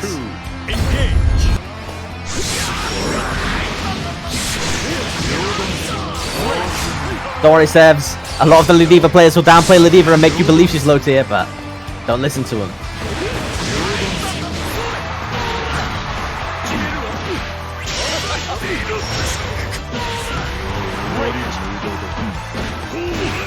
Sevs, you're getting baited real hard right now. Just saying. But with that said, SBD into the corner, goes to the taunt again, but gets away with it. Headbutt into SBD, and that's the round over. Match point. Battle 3, engage. Round start backdash, no fireball. Again, feeling like Wendin isn't going for enough zoning in this matchup right now. And as a result, you're in the corner getting headbutted. And getting thrown repeatedly. Goes to the taunt again, getting DP'd off. But the damage has been done at this point. One more throw and you're dead. That said, again, not understanding how to deal with Black Hole. Getting punished for it. Weird DP coming out. Very slow DP as well. EX headbutting, but managing to block that fireball regardless. Getting clipped by the low. That is a bit of a frame trap. Wow, EX Lariat getting thrown out. Doesn't get punished though. JU goes for the tick throw, but doesn't manage to get it, and as a result is getting poked out by those long legs. There you go. This is Naps continuing on into the losers quarterfinals. Now we're going to be going down to the other losers match, which is Bennis against Breaker, the one that we were expecting to see before. And we'll get to see Bennis show us how to play Ferry vs. Vass. Okay, I'm back. Welcome back. This gets really annoying. Arc Systems is like Bethesda in that regard. Every time a new game comes to the PC with them, like bugs pop up that were solved in games before that came out before. For example, that exact same bug was present in BBTag for a while, but it got fixed like 2 years ago. Weirdly, I've never had that on my end. I've been doing a lot of these events, maybe I'm blessed, but I managed to avoid it. Absolutely cursed. Like ghost lobbies is like a thing of the past. I fought with Arc Systems games, but they seem to be back. I don't know, man. It's spooky. I mean, not just because it's a ghost lobby, but because I've never managed to see it happen to me. I mean, it's an Arc Systems PC port, so it's basically like buying a Bethesda game. Bugs are basically part of the experience. So, with that said, though, Bennis sitting in the lobby, waiting now for Breaker to get in here. We're waiting for a Breaker. He just said in tournament discussion that he is vaping. Lovely. Minutes. Well, with that said, I would love to hear from the chat. What's your thoughts on the event so far? Who do you think is going to take the win? We're seeing quite a few interesting matchups so far. With Rigster against Gale in winners finals. And then if we come down towards the loser quarterfinals, we have Kishi against Nabs. And we have Bennis against Breaker. A lot of character diversity, aside from we've had so much Ladiva this tournament. None of the Narmayas made it this far. If I can say my take on this, well, this tournament has been quite this tournament has been quite different from like the usual what happens on Chaos. There are actually much more Ladiva and Narmayas than We didn't see any run yet. I feel that no, we Yeah, did we didn't again see in the any first runs. match. What the fuck? We did in the first match against Kisaragi. Oh well. But with that said, yes, one right. exception. Your matches are definitely more filled up with grands. You have people like Mao Man got disqualified. That would have been a player who would have seen. But Yeah, regardless, we he did also check have- in, so he we got also knocked have, out. You also have players people like like- Rao, Sonic San. Like Ro, who. Yeah, Rao, Sonic San, all of these people, right? They have great grands. Sonic that Sun attend your plays events very Sonic often. Sun plays Gran? Yeah. Okay. With that said, on top of that, we also have to thank, my side of the event for all of the Vasaragas. No, all the Vasaragas. Well, we have Benners. Benners attends our event very frequently, but he's pretty much everywhere at this point. But yeah, no, the Levers, we have plenty of those. We're not even seeing Demito, one of our other resident La Liga players, who usually ends up deep in brackets. With that saying, GG Go Burr. GG Go Burr. That's a good name. That is how GG goes. And yeah, if we're honest, I'm with you, Hick. It's probably going to be Rickster. I'm not seeing a lot of names that can, knock Rickster off of his throne right now. If anyone, I've got more faith in Benners than anyone else, so let's see. Can Benners beat this Ferry and then move on to take a victory against Rickster? I mean, if I would to have bet money on who wins, I would probably say Rickson. Yeah, for sure. But again, if Benners can take out this Ferry, get the nice Ferry matchup. Oh, what the fuck, I'm out. Going. I'm out again. Have you tried pressing, if you can try hopping off and then hopping back on, if you press the cross button, it sometimes puts you in late, but then catches you up. No, I'm just completely stuck, I can't even leave the room. Very spooky. With that said, we've got the Sawyer theme coming in, but it's a little bit facile because we've had not a single Saurus so far. Not a single Saurus, not a single Cheetah. Not what I was expecting, really. With that said, Benners again showing us that he has a great awareness of what to do in this matchup. Getting a reset there, but again, it's called a reset, not a drop, because he got the kill. That's an important distinction, chat. Important distinction. Battle 2, engage. With that said though, getting the armor, sitting at full screen where he's comfortable, then pulling his way in with the armor shoulder charge. A bad one though, because it gets caught by the neutral jump from Ferry. Ferry using the banned weapon, the cursed burn weapon 2, tournament banned, get him out of here. But with that said, swing all of those 2Us. Using the broken button. When Vasaraga wants to play these mid-range, when he wants to play in the mid-range, he wants to avoid 2U range, because that's like the one thing you've got to look out for, but shoulder charge there, clashing with the 2U, getting brought in, what's the mix-up? Forward rolls to dodge the super, you're gonna get smoked. Takes you all the way to the corner, finishes off with the dog. Breaker, bring it back. Now, round start, we're seeing a lot of awkward neutral coming out. Benners is being a little bit, but when I say a lot less patient than he usually is against players like Rickster. But, first round he made it work. But right now, Breaker's adapted really well. Playing a lot more aggressive, just whipping these 2Us, saying, you can't enter this space. You can't just run at me for free. There you go. Doing the 4U straight into the Vasaraga shoulder. And now you gotta hold this. Big damage, doesn't have super though, so you can't do a full cash out. It's gonna be one more touch, taking the knockdown off of 2U. Or is it 2M? Forget. Either way. One more touch is gonna do it, but similarly, you're in the mix-up, you get hit. This isn't dead because you ended up getting out of the corner. Vasaraga's a big boy, so he's gonna live with a little bit of health, but now that you're back in mid-screen, no health to play with, it's gonna be rough.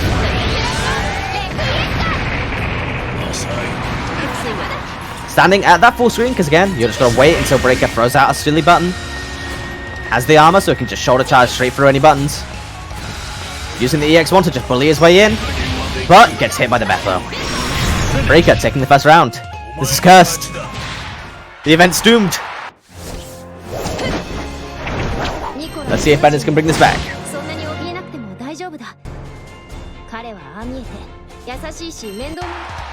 Believe in victory. Battle 1. And yeah, there's not a lot of good ferries out there, man, but we've got a couple of them right here. You want good matchup experience for Ferry? We have Nico, Breaker, and Rickster, all on the Hearts of Blazing server. Hit up the matchmaking roll.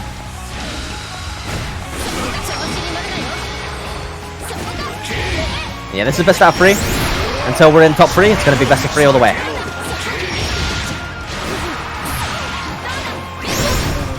Nice. Good Beppo. Bring Vasaraga back to mid-screen. This is the range that you want to be sitting at as Ferry.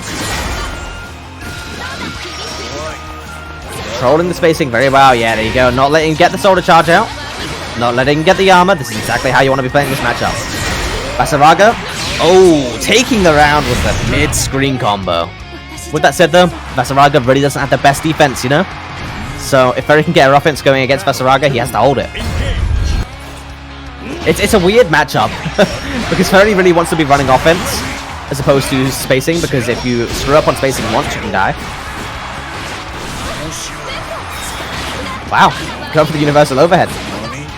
But gets a sweep. Now you gotta hold this. Jumping, gets hit by the air, unblockable. Not pretty. Brenda's getting kind of washed right now. But there you go, gets a stomp, but gets hit straight with the Beppo. But super nice. Blowing up GG. Get that shit out of here. And this should be just... Whoa, whoa, whoa. Okay. That round should have been over there. That round should have been over. We should have saw EX Beppo on the stomp and it would have been over. But instead it's going on. Beppo getting whiff punished and Benner's bringing it back. 1-1 went out match point. That round should have been over the second that Benner started up that stomp. Breaker, you need to calm down, man. You have this. You've shown us that you know how to deal with this matchup. Just gotta keep that pressure on. You can't panic. With that said, though, I am still rooting for Benners because I feel like he's our best chance of taking Richter out of this event.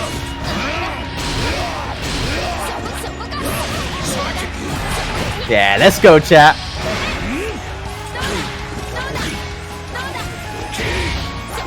Shoulder charge going to mid-screen. Nice. Getting the stomp. Nice mid-screen confirmed. Doesn't go for the armor there, though, interestingly, but gets a side switch. Side switch into mids. Exposing that guard button.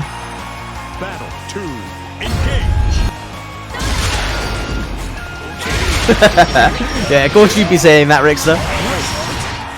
Yeet. Gets thrown into the corner. Goes for the meaty setup. No one knows that's a meaty setup, and they always get caught by it. It's, again, people just losing to matchup unfamiliarity, and with that said, the drop.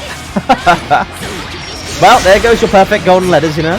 Let's see if Breaker can bring this all the way back. He's got a long hill to climb now.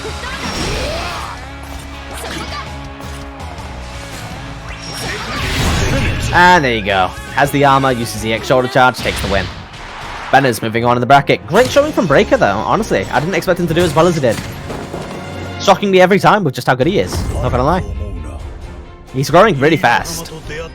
Like, watching him in events a couple of weeks ago, he's changed so much already. It's going to be a scary player as he keeps on developing. But, with that said, Benner's taking the win.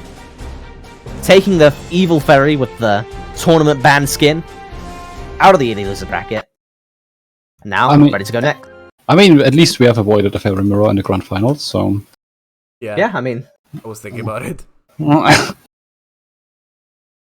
Well, with that said, next up we have versus Nah, can we do winners finals instead? Because no, that way just the not in loser quarterfinals can go straight into the loser semis. Oh, okay then.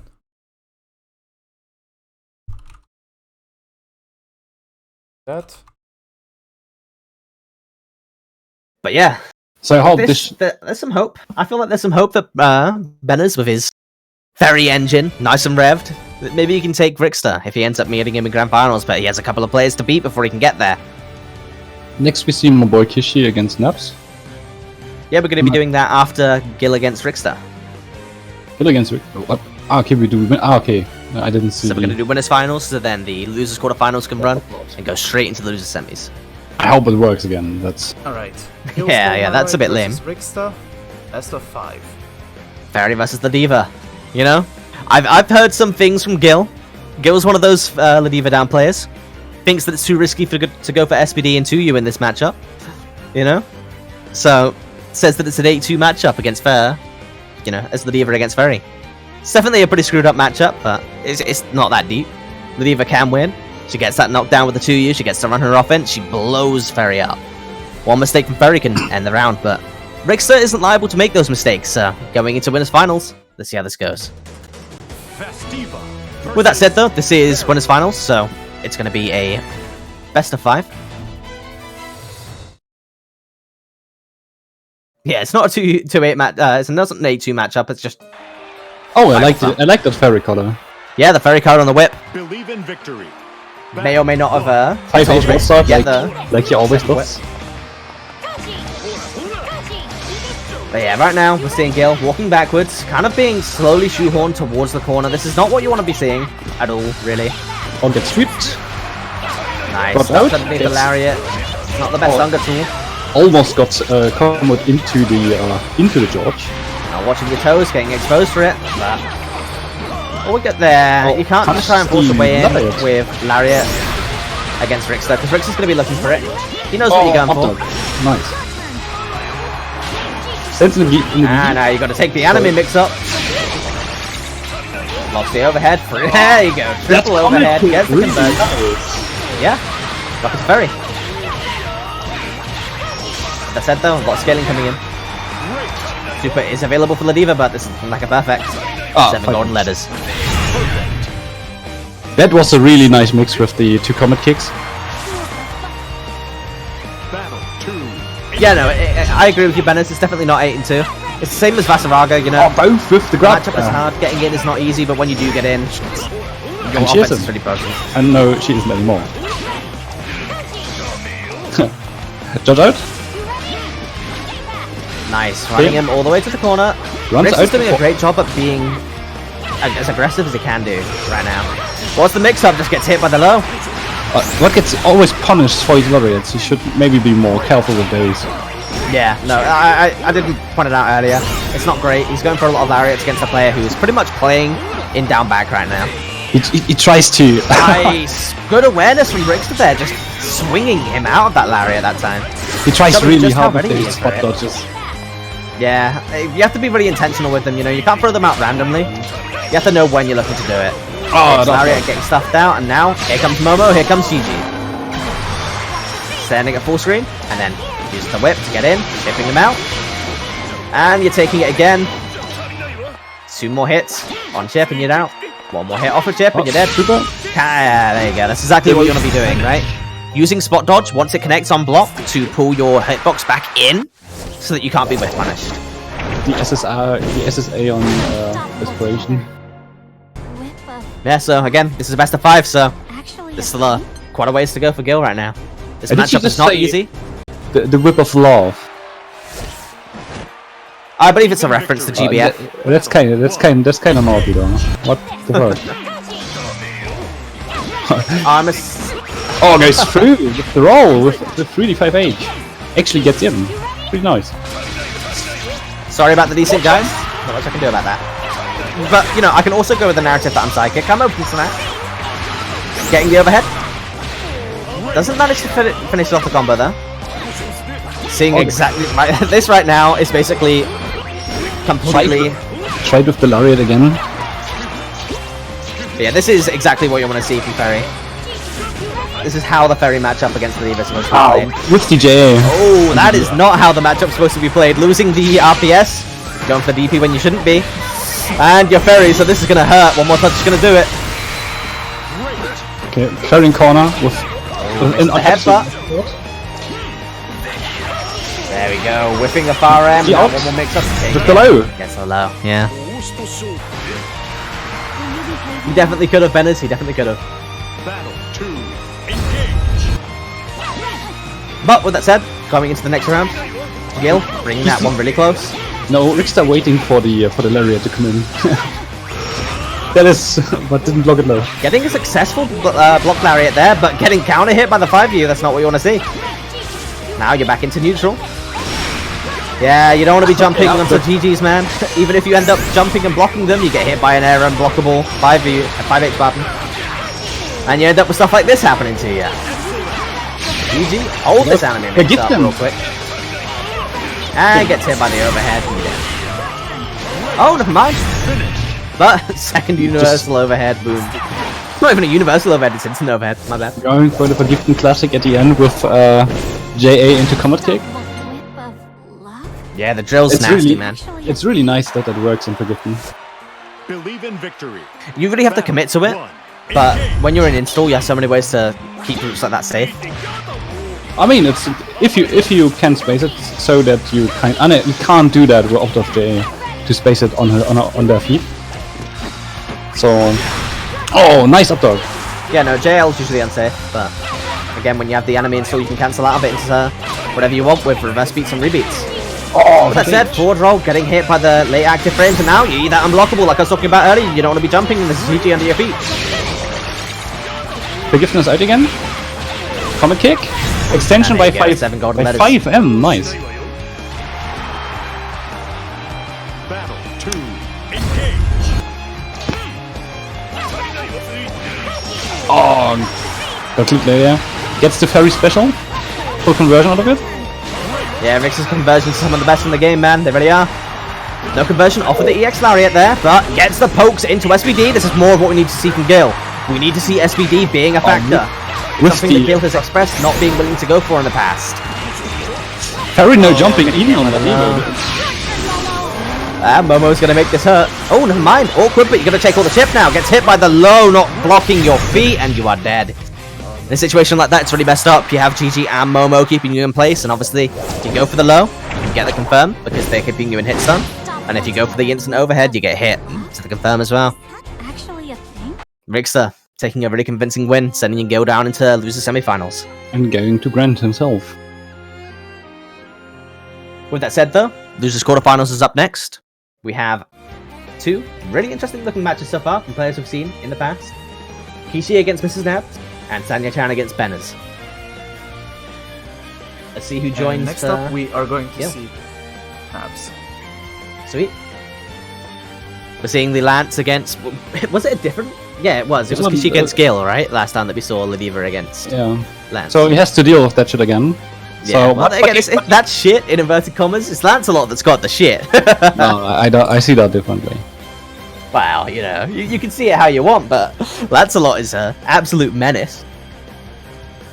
In my opinion, grapplers shouldn't exist at all. Nah. But That's an interesting take. so what? But let's see. He didn't go down 2-0 last time, so he seemingly knows Hell yeah. how to deal with that. So let's see if he can defeat that Ladiva. What happened to Venom this tournament? Did he DQ? No, he lost out. He lost to Sonia Chen and then lost in losers. I believe 2 or 3 in. Kishi respecting him on run Yeah. Good. I mean, Teabagging? it's not really what you're supposed to be seeing, but we can go with the teabags. That's what I was going for there. Oh, raw overhead. All of the unsafe options. I mean, SS Lance, by the way. Oh, Hit by the SVD.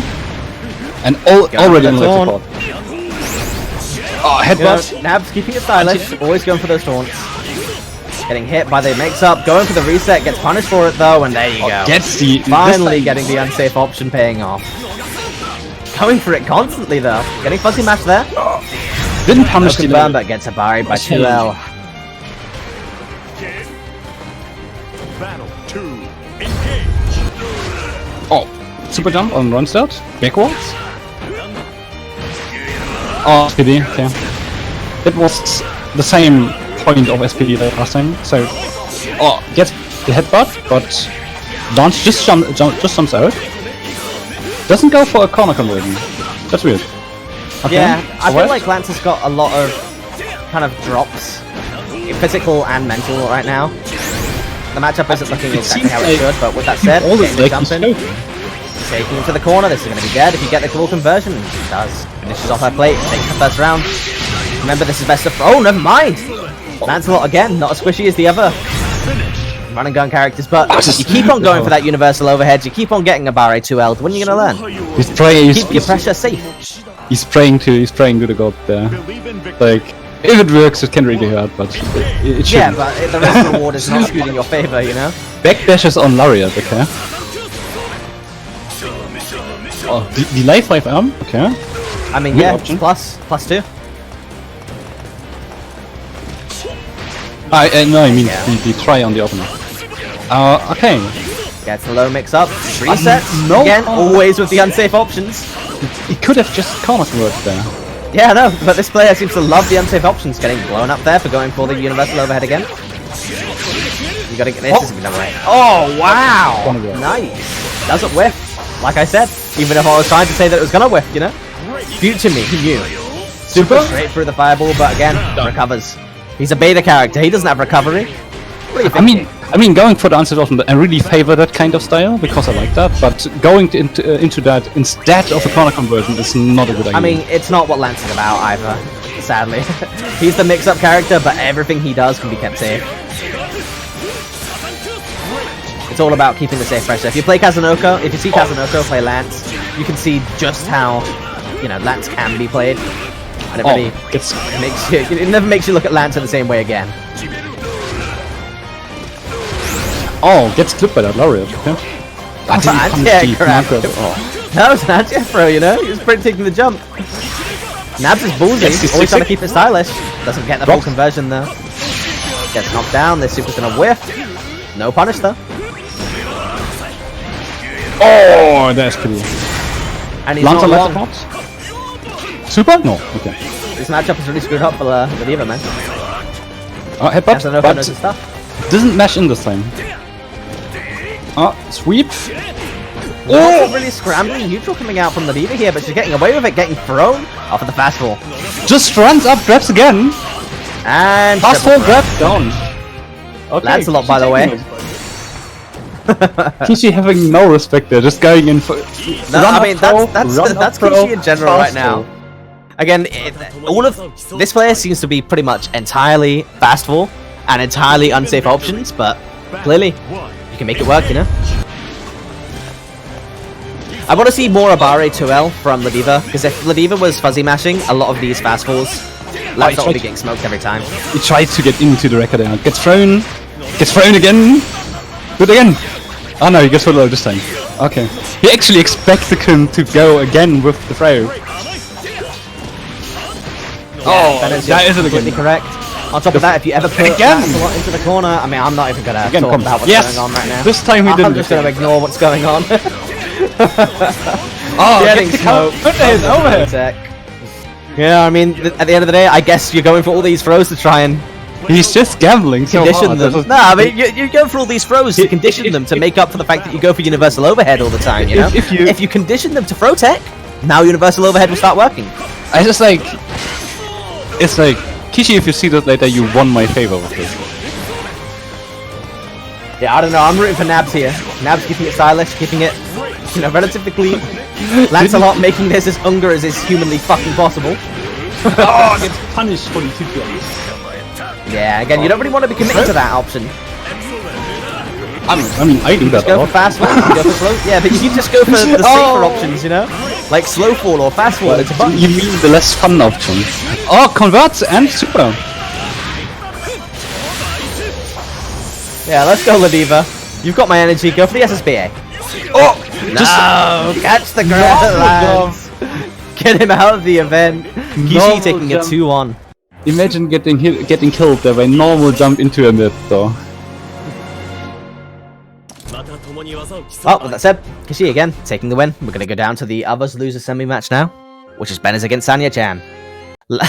Admittedly, for as knowledgeable as I believe I am about this game, you know, I've definitely got big gaps in my knowledge, and I'm definitely wrong about stuff sometimes. I have no idea what this matchup is supposed to be like.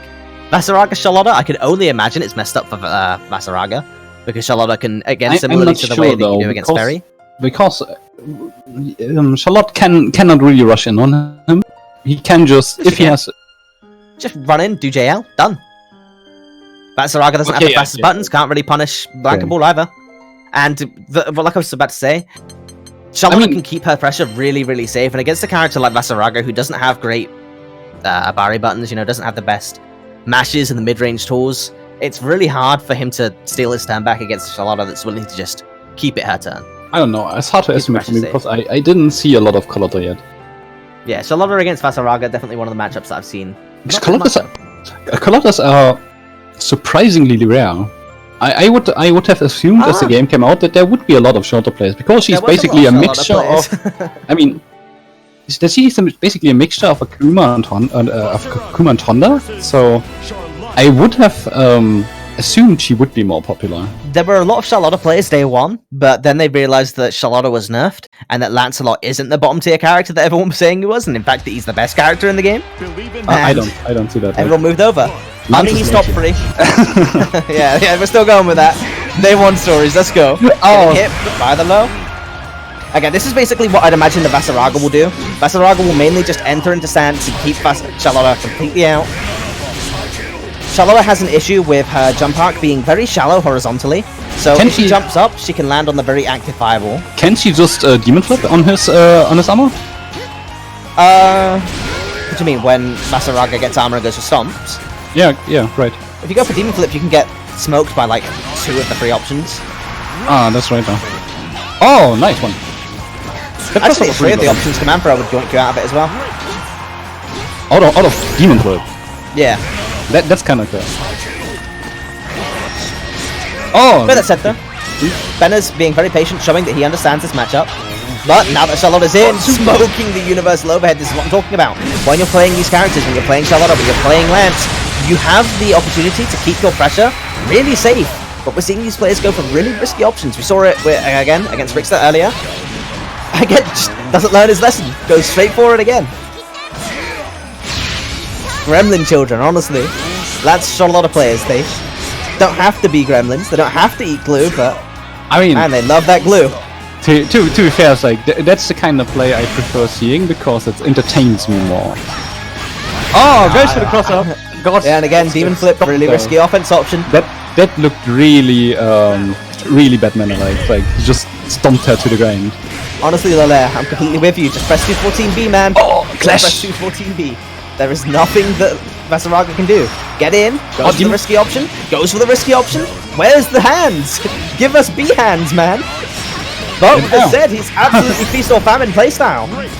We're seeing the feast side of it coming out. Go for the risky demon flip again. Nice clip, but no follow. That could have probably have killed them. Sense. Oh, charge in. No Carlotta Yeah, showing now respect. keeping her. I mean, it's not reacting to respect the so much team. as it's a lot of people doing at that range. And does he now have to deal with a super? It's a very hard super to punish, but Vasaraga, yeah, not able to do it. Takes the loss as a result. It's a hard super for people to punish because basically you can't beat it with forward roll, you can't beat it with spot dodge, you can't beat it with anything except a long, fast move. It's not an easy one to punish. Oh, gets another one. I like this overall thing, like Carlotta. I don't see how that. There you doesn't- go, hands! Gets the hands, goes into the reset, now gets the EX hands, spends it, which isn't great because now you have no cooldowns. I don't know why he does. Vasaraga's turn. Why does Stealing it back the- at PP. Why does the demon flip cross up the corner to put him? In Yeah, front of- I don't know. You shouldn't be using Demon Flip in this matchup that much anyway. He didn't. He did do that in the last match again, and they killed him. In the last matchup, we saw him.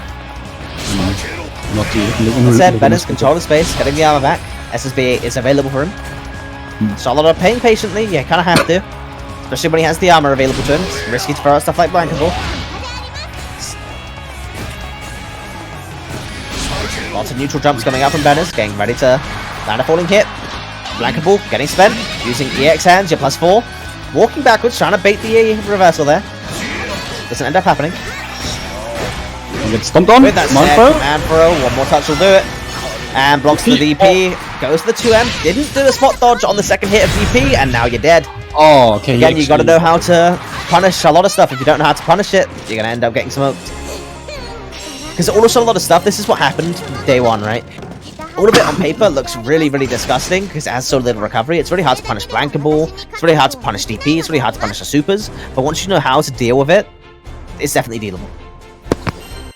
Spot dodging the second hit of that Believe in victory. DP would have resulted in a win for Benders there. Ah, okay. Respecting the projectiles of Vasaraga. That's kind of weird. Oh, gets in, but Wow, just stagger slide pressure in. from Vasaraga. Jab into dash up with the slowest dash speed in the game. Let's go. Weird DP attempt there.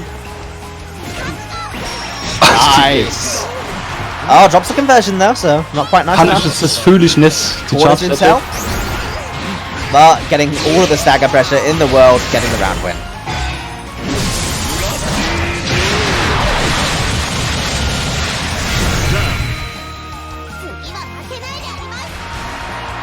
God, I hate Carlotta's voice. Charlotta? Ah, that's alright. Try listening to dubbed Gran or dubbed Zeta for a minute. That'll make you appreciate any of the rest of the cast. Dub Mitera is the worst one.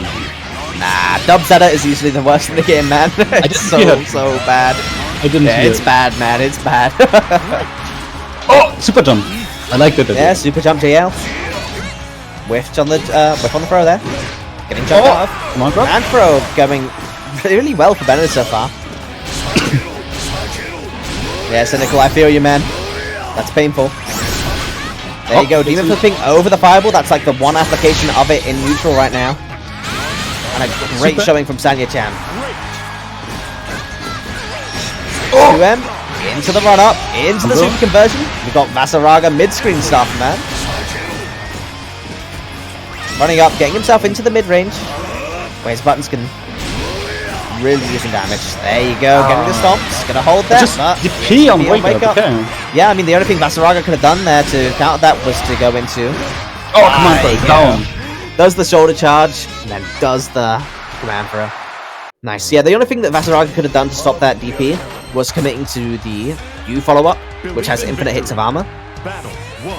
Engage. Infinite is of armor. Yeah. Oh, I always thought it has 3 or something. No, the U follow-up has an infinite amount of armor for Vasaraga. But, you know, with stuff like Charlotta DP and Zeta SSBA, some characters can actually go over his head and end up crushing him up, so... Oh, It doesn't always work. Oh, nice take there. Oh, Oh, LLM, that's not a completely. single Jita and not a single Sora's in the entire event so far. And we're not going to be seeing one unless, you know, someone switches up. Oh, DP, nice. You flip? I like the idea though. Ooh, one slight flip there on my end. Oh, 2 slight flips. There you go. Right there. That's what I was talking about. The infinite hits of armor coming out. Super, okay. Gets him into SSA range. And gets the far M. Nice. Or tries to Gets the reset that. confirm. Wow, doesn't reset into SSBA, but gets the kill anyway. Doesn't matter. Battle 2. Engage.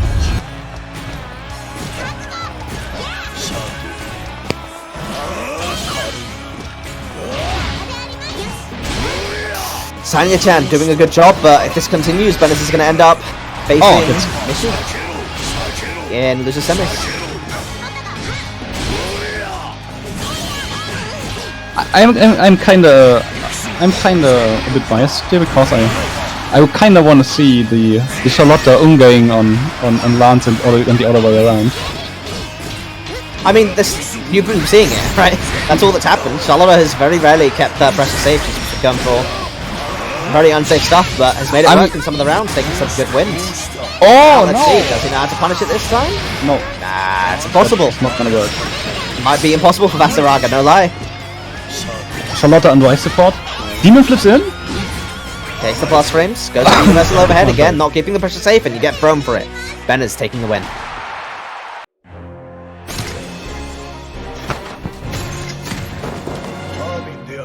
Okay, next Kishi's gonna have to deal with that one. Yeah, I mean, he's taken out one of the people who doesn't know how to keep their pressure safe. Now let's see if he can do it to the other one. Keep these gremlins in check, you know? I was like, I don't like that sentiment. It's like I have to come Kishi show him what gambling can do to people. Yeah, but that's what I'm saying. You know, let's not gamble. Let's play Granblue, you know? They're out here playing poker with their lives. We gamble. That's how we roll. It's like you could keep your pressure safe as Lancer, yeah, but that's not fun. I don't know, winning's fun. I enjoy winning. I enjoy people watching, watching some good ass gameplay, you know. I mean, the best way to if you can predict like a low block on fast fall and you get a fast fall team back, I would appreciate that. Yeah. Brilliant. just The to tech. assert dominance. Fastball to you, you know, the classic. Ben is flexing on us in the lobby right now. Not sure if you can see that or if you're looking at the bracket, but he's got his abs out. He's doing the Vasaraga pose in the middle of the stage. Nice.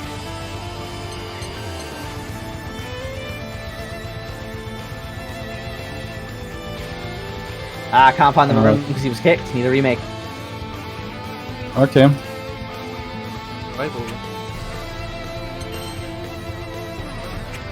Yeah, straight up bans him.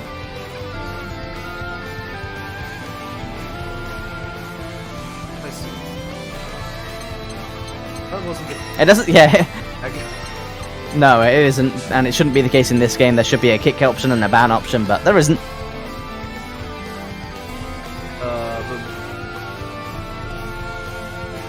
Wow, Chai, you're ready. Wow. Speedrun connection.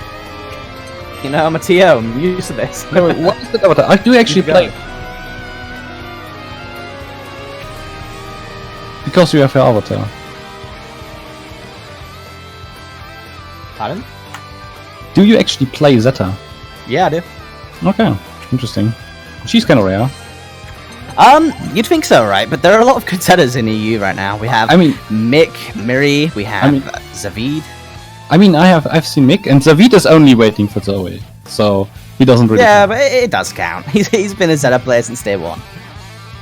Go up to spectate. Lion Rezil. Hey, yo. Oh yeah, always Oh, wait. forget about that. You know, I can get into the lobby fast, but I can't get into Hurry up, spectator Chai. fast. Hurry up. Brain lag. What do you mean hurry up, bro? I could just press A, it'll put me in. So good. But at least you know we have the situation that we have two commentators being biased into two different directions. So let's see. We are assuming our dominance.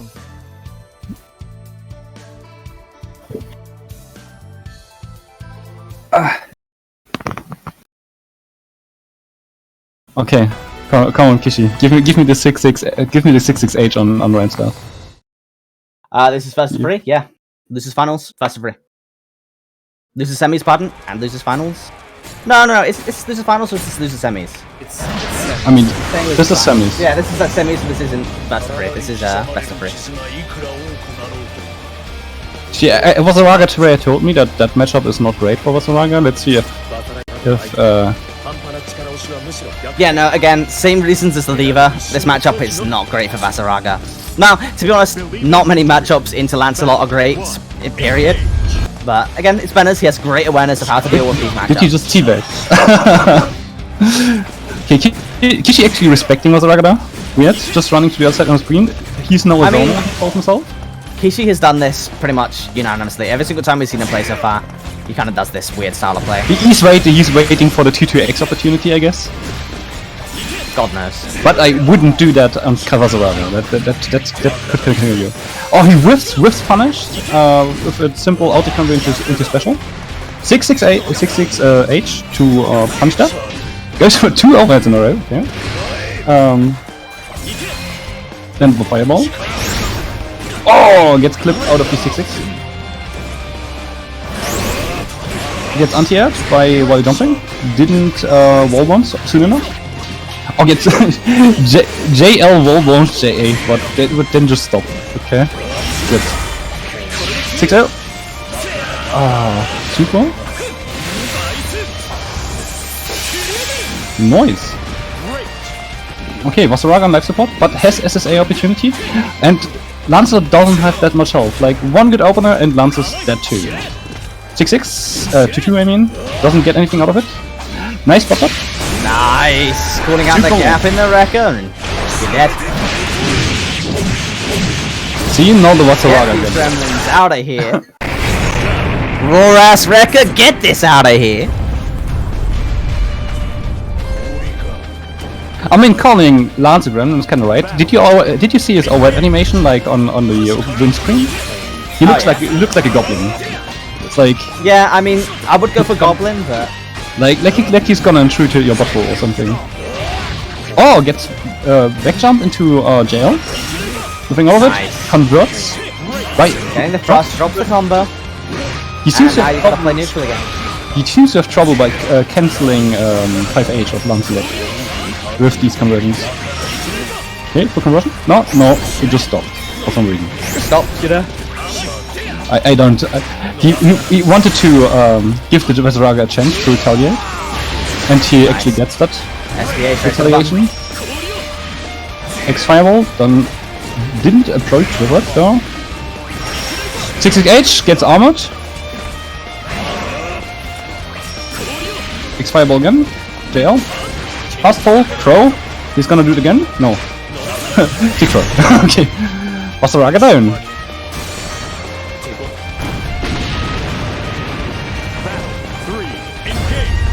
With that said though, coming into this round, match point for this, well, set point, pardon. Getting the stop. But all of these air swears are really going poorly for Banners right now. Gets punished for the fallacy of jumping on onto a Lancelot. Yeah, none of these are going that well. You're getting anti-air every time. You need to calm down with the neutral jump. It's not working out in your favor right now. Kishi really seems to struggle with the conversions out of that. Yeah, he's converting off of nearly anything. Throwing EX Wrecker straight into the Veseraga's block there. Same with the thrust there. You're just kind of throwing everything out. It's not really connecting. I mean, Veseraga could be nearly dead if you converted a lot of the hits that you had and a lot of the hit opportunities that you've had. But with that said, now you're starting your throw loop, you know? This appears to be the Kishi's best. He tries to go for the low, but gets punished. Nope. Oh no! He spot dodges. Gets a cancel the normal into the spot dodge. It's all good. Then I miss red dot. Lancelot, by the way. Everything you can do is get safe. Oh, there you go. Air to where's the teleport. That's what he's been trying to do very consistently throughout this match. But again, this is Lancelot, so that's not your corner. You get Lancelot into the corner, he just hops right out of that shit and says, hold this. Kishi taking the first win. One more and he'll knock Menace out.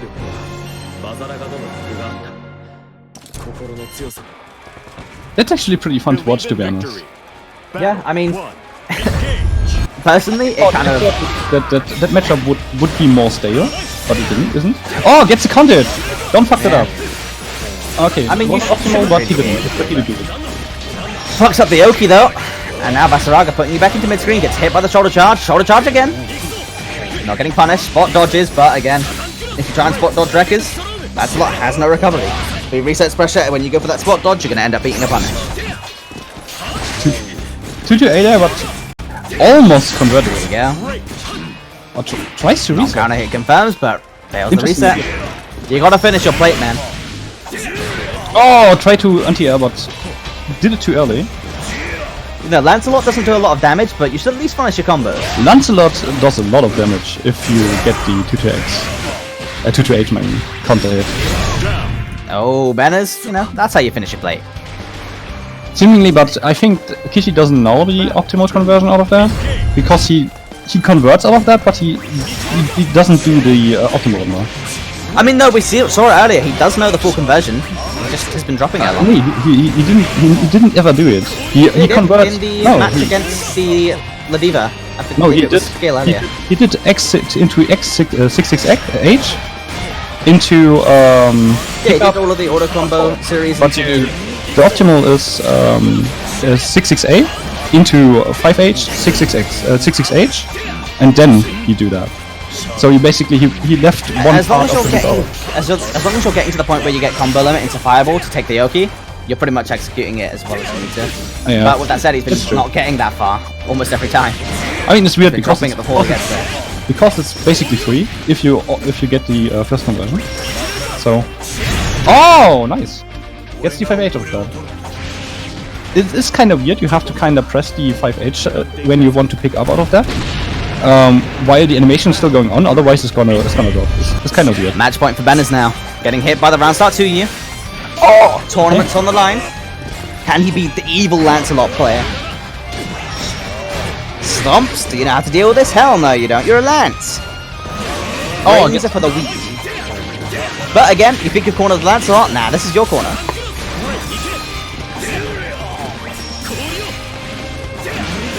Ah, nice. Good conversion. Let's see if he can finish his plate. No, goes to the reset instead. Got him clipped there. Didn't finish though. There you That's the go. conversion this time again. There you go. Yeah. Well, Ben is out of the tournament. We're going to be seeing Gil against Kishi. We're going to see a rematch of the Ladiva Lancelot matchup. Well done, Mr. Kishi. You know, I would be interested to see Kishi beat Gale and then move on to play against Rickster. Because I feel like it could be... It's going to go one or two ways, right? The Lancelot is going to get humbled and is going to be forced to have to keep his stuff real. Otherwise, he's going to get absolutely smoked by Rickster. Or Rickster's going to get smoked by a Lancelot and lay around it on Twitter. I don't think so. It's like Ferry versus Lancelot involves involves a lot of prediction. So the matchup heavily favors Lance. I'm not going to lie. But with that said, if Ferry can, knows the stuff and Lancelot is going again for unsafe routes, he can get smoked. And you don't want to have to be playing neutral. But the thing is about Lancelot is that he doesn't play neutral. Throws a fireball, says fuck this shit. Runs behind the fireball. I mean, why would you? It's like, neutral is not the fun part of these games. We don't do that. Yeah, running unsafe mix, that's where it's at. Yeah. Let's see if Gil can beat the Gremlin. At this point, I'm rooting for everyone, man. Kishi is taking a 3-minute break, so I suppose we can do so as well. Yeah, I mean, so if you want to talk to the chat real quick, who do you guys want to see win this tournament? Because at the moment, the commentators, we've got a bit of a split. We've got someone who likes seeing Unga gameplay versus someone who likes seeing clean gameplay. What's your thoughts? What do you like seeing? What's entertaining for you guys in the chat?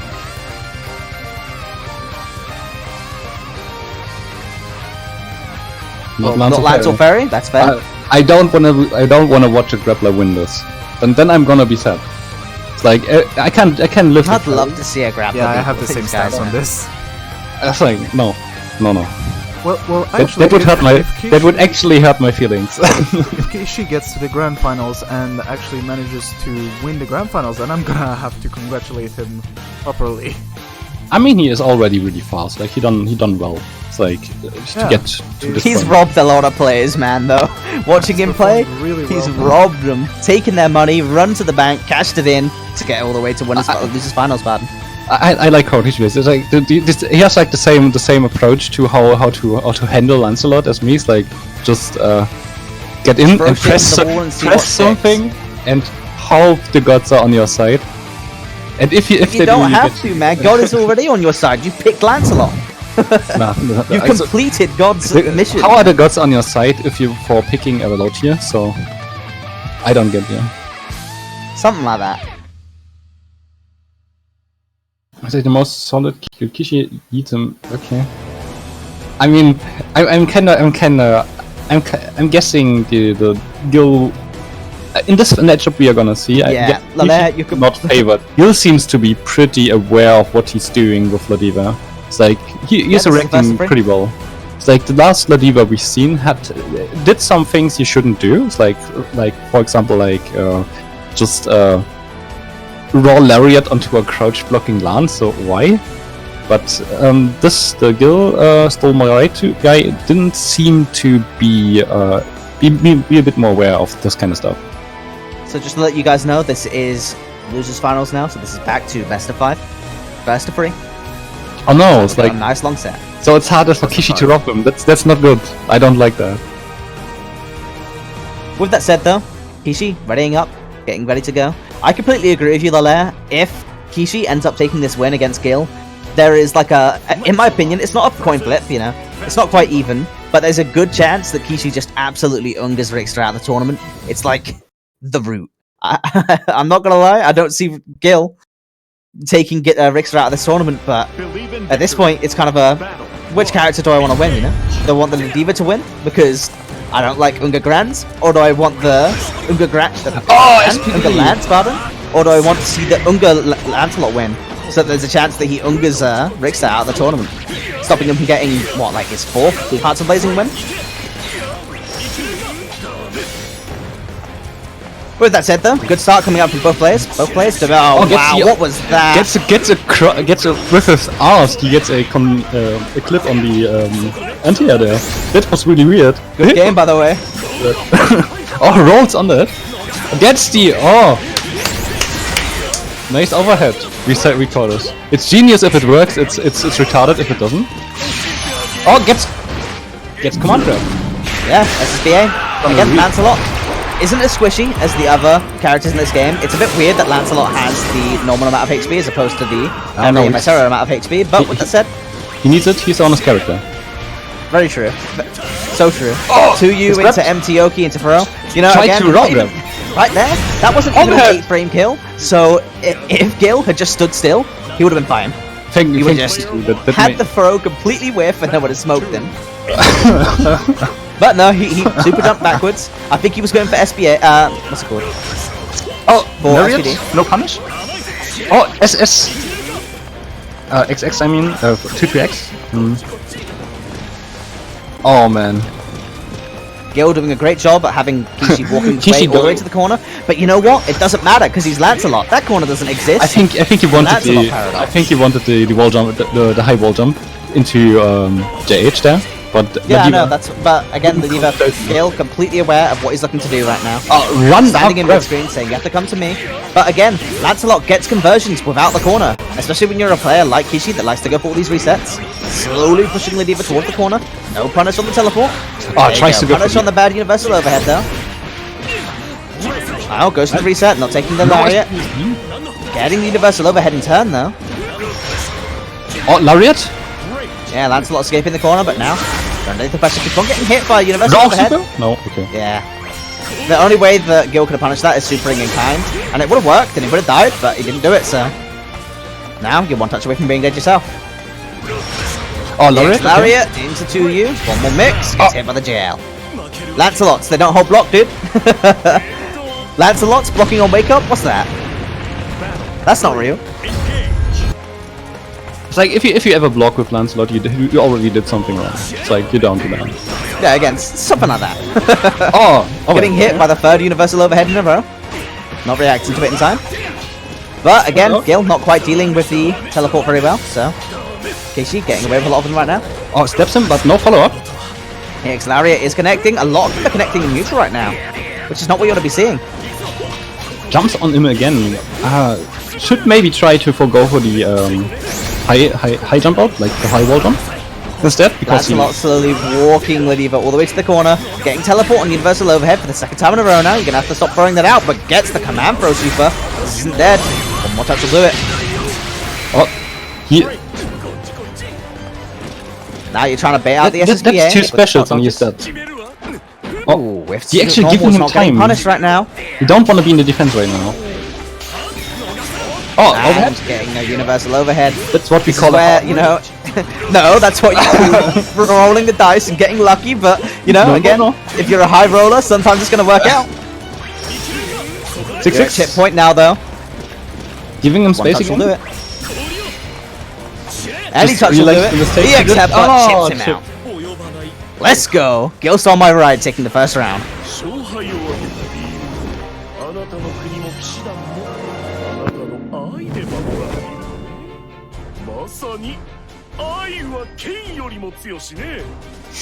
Yeah, Kishi contemplating his life choices right now. Taking the rematch. Oh no, it's Gil. Gil always takes a moment to collect himself. I really like that. He never instantly rematches. He usually takes a little bit of a breather before going into it. But Lancelot getting the mid-screen conversion. Opting to go for the reset as usual. Oh, okay. Oh, tries to go for the command grab. Didn't work. Nice, good jump in. Lance taking his turn back. What's Gil gonna do? Just fuzzy mashing. That close light. Not getting anywhere though. Getting thrown into the corner. What's the mix? Oh, just another throw. Oh, overhead flashing because these players are absolutely huge brains. Well, I'm honestly not too sure. After the second headbutt, Ladiva is neutral on block. Oh. So, seeing as they're neutral on block, I'm surprised that Lancelot isn't mashing after the second headbutt. Because Lancelot would win that usually. I think the headbutt is kind of intimidating because he could go for the further. Lancelot, bro. Just spamming those lights. That happens with Lancelot. It's like, hey, it's a good button though. No, but just spam whiffing lights, you know? Who needs a knee setup when you could just spam lights and get hit by reversal super? Oh, Untouched will do it for either one of these players. They protect you now at chip point. You can't let him get away with that, but neutral jumps, gets the punish. One more headbutt touch would have killed him. Now you have to not get hit. There you go, checked out. Man, you really had to commit there to the second headbutt and just hope that Lance wasn't going to do something. Because there's enough of a gap in headbutt that you could have chipped him out there. On that block point. Oh, jumps in just. That was a weird angle to go in. There you go again. You're neutral and block there. I'm surprised that we're not seeing. Like, Kishi there went for a jump, of all things. Just mash. Use that 5 frame. The thing that you've really got to watch out for in that situation, though, is SPD. Yeah, sure. That's always the thing to watch out for with Ladiva. Oh! Okay. Nice overhead, getting a really late hit on the Protect. That was not great. 6-6? And again, Conversion? hit by the 6-6-8. Unfortunate. Nope, no full conversion. Drops the conversion, gets thrown as a result. You've got to finish your plate, man. If you don't, it'll cost you.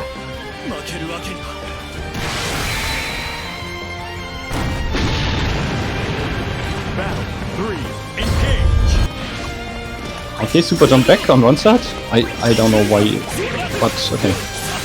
So, okay, Ladiva in corner. Yeah, there you go. Close M into the throw. Oh, raw throw. But again, raw throw, 8 frames of recovery. You just want to go for tick throws, man. You have great 2L. You have a great close M. Why would you when you have a working instant universal overhead? So, just slaps him. But this is again nothing out of it. 2 times. Like, would Kishi really get all these conversions? Like, Ladiva would be already there. Nice. What? No, that's not good. What? Getting the punish. No, it does. At that range, it does. She, like, basically, it depends on how early the Ladiva goes for the super. Because obviously, if she does it a bit later, you're not going to get it. SSBA, leaving the corner, because again, you've cornered me. Doesn't matter, man, I'm Lance. See you later. Hold this. And your minus on block didn't space the 668 enough, and deal, taking another round. 2-0 so far. Gil slowing the game down, letting the Lance hang himself right now. Because again, when you're taking all these risky bad odd bets, eventually the dealer's going to catch in. Oh man. You know, you could just play the odds, but nah, you're a high roller. This is the life you lead. Oh, going for the tick throw there, nice. Good adjustment from Kishi, going for these tick throws as opposed to what he was going for earlier, but this time, getting cooled out on the 3rd tick throw in a row by Universal Overhead. Good adjustment by Gil.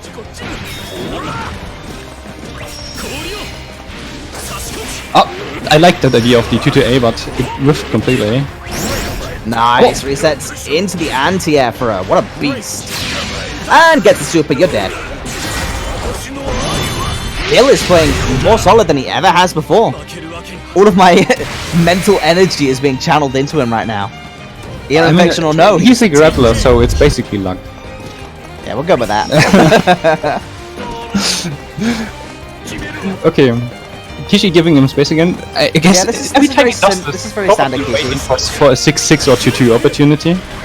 So, but him doing that like makes it kind of predictable. He's also walked himself to the corner in those situations. It's basically just to threaten the fact that you can wall jump. Oh, gets it. With that said though, yeah, getting restood. Blocks the slow fall. Getting mashes. Oh, going for all 3 of the headbutts. Doesn't get punished for it though. Slow fall, nice, good fuzzy mash. Keeping the fast falls in check.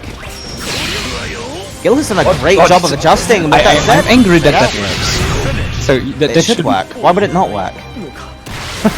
That super's built to beat fireballs. Just because you Lance doesn't mean you get away with it. All are equal under the foot of Ladiva. Gil taking it.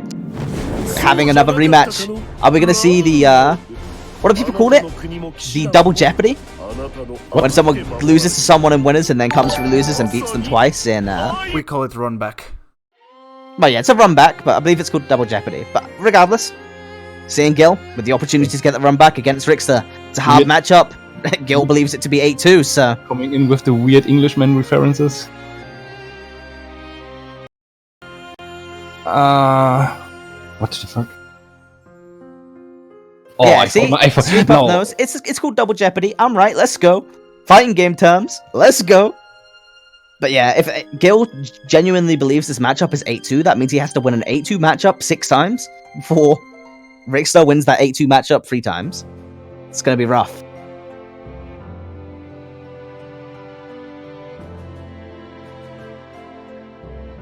I should have You've got a actually mountain bet to money on climb. Rickster, but I mean, yeah, probably. This bracket was looking stacked up to really only have a couple of people who could have given Rickster a run for his money. After he beat Sonia Chen, it was looking kind of in the bag. change the So source. this is No. the moment that you've been waiting for. Grand final. Yeah, that's the way, isn't it, Benners, when you're playing a character like this? I mean, You gotta have faith that every single mix-up you're going for is gonna work out. of course, the Yeah, people watching. health isn't something you gotta worry about. You just gotta spend it. You can't be scared to go for SPD. You can't be scared to whip punish those whips. You just gotta fucking go for it, man. I mean, of course, the people watching should be or are a bit disappointed that there's no Lancelot involved, but we got a very good, seemingly a very good Ladiva and a Fairy. It's like, but the Yeah, good Gil thing is, has historically really struggled against Rickster and his Fairy. We've seen it a lot of times in Hearts of Blazing. But if there's ever a time where I want to see Gil bring this back, it's right now. He's done a lot of great work for the Grand Blue community lately, and honestly, with the ear infection and all the adversities had to come over recently, it'd be so cool to watch him beat Rickster here, but, you know, might not end up happening. on the other hand, it's like the rest. It's like we didn't have to watch the Fairy Mirror, so I'm already happy with everything that comes out from now on. So Rickster using the stance, running around as Rosetta before he gets on his cab, keeping us waiting, you know, in anticipation. why is she even a skin? Waifus. An avatar. It's like, Same as Iggy. Same as Lyria, right. you know? Waifus. do you know why it says Festiva as with the announcer and Ladiva is the actual Because name? that's what she's called in Japanese. They call it Festiva. I mean, it's like in the European translations, like that's not English. Most of the names are different. For example, for me, Fairy is called Theli. But regardless, great start coming out from Rickster, from Gil, pardon. Like, With not punishing, giving it at all. with the lariat, this is what we're talking about. Usually Gil is so in his own head about this matchup being bad that he isn't willing to do what he's got to do, you know? You've got to go for those whip punishes. You've got to go for those 2 H's. What a convert! Honestly, anti-airing Fairy is not an easy thing to do. This is what we need to see from Gil. This is a different Gil. Just absolutely shut on that hurtbox. Honestly, this is what we need to see from Gil. We don't usually see it. I'm actually really hyped now. Oh, Lariat? This is what I've been wanting to see from Gil for a long time. Or try to go for the spotted share. Expected FHH, I guess. GG out. Giving the Fairy space. I don't like that. I mean, it's not something that's an optional. It's not an option that you have, right? Right. Fairy is going to generate space. At some point, you just have to make the correct bet. So At some point, yeah, but again, you kind of have to. You have to wait for an opportunity to correctly whip punish with 2U or with Lariat or something along those lines. Like, Fairy is the one giving you the opportunity. It's not so much you being able to force it yourself. oh, gets the Fairy special. Here comes Momo. Big damage convert coming out. And gets the throw into GG, that's the round. Rickster responding with, you might be feeling yourself, but I'm still Rickster. Battle 3. 5H round start, like you always was. Just Hey man, at full screen your buttons whiff. Right here, that's where you whiff. oh, gets in with the what's that? What's that? JM? Damn, nice. Hey, Oh, gets JM? the overhead. Nice. I know, Benners, but we can't let them believe this, you know? So the Diva players are already down playing. We can't let them believe that there's nowhere they can stand. Yeah, we feel it, man. We all feel it against the Fairy. Oh, triple headbutt. Yeah, getting the triple headbutt, getting the throw, going for the safe jump. Some good stuff coming out from him now. Not getting punished for all the risky options he's doing, but now he has to get in again. No, Yeah, a little bit too far. Going for those full screen supers or lariats, you know, they have a lot of time to recover from their projectiles that are getting thrown out. Wow, interesting route. Not seen that before. I think that was such a shortened route, right? Pardon? That was just a shortened route. It was basically the same as always. It was shorter. Not really. Yeah, I've never really seen a Fairy go for 2H into like GG. There's a confirm there, off of Momo, mid-screen. Okay, that's what you mean. Usually you see them going for Beppo. to get the knockdown. Whip of love? With that said though, Rickster doing a little bit of an equalizer here. Again, Gil is doing a phenomenal job, much better than usual. And Rickster always proving good taste by having the English voice on for. Yeah, it was a drop. Rickster said in the chat. That combo with Momo earlier was a drop. With that said though, Gil being very patient. He's got to wait for his turn. The second he gets his turn though, he can make this. You know, he can make Rickster really suffer. I will say that a couple of times, Gil has gone for a back throw when he should have went for a forward throw, and that's kind of cost him his positional advantage, which is not what you want to see. But look at that, man. He did that in the last game, though. Close heavy, close heavy, close heavy. Don't worry, Arc System Works is coming for your close heavy plus frames furry. Arc System Works knows they're coming for it.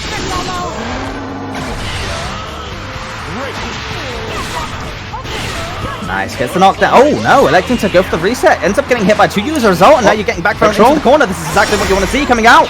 Good safe jump. Big damage confirmed coming out. One more mix up. If you go for the SSBA, this could be dead.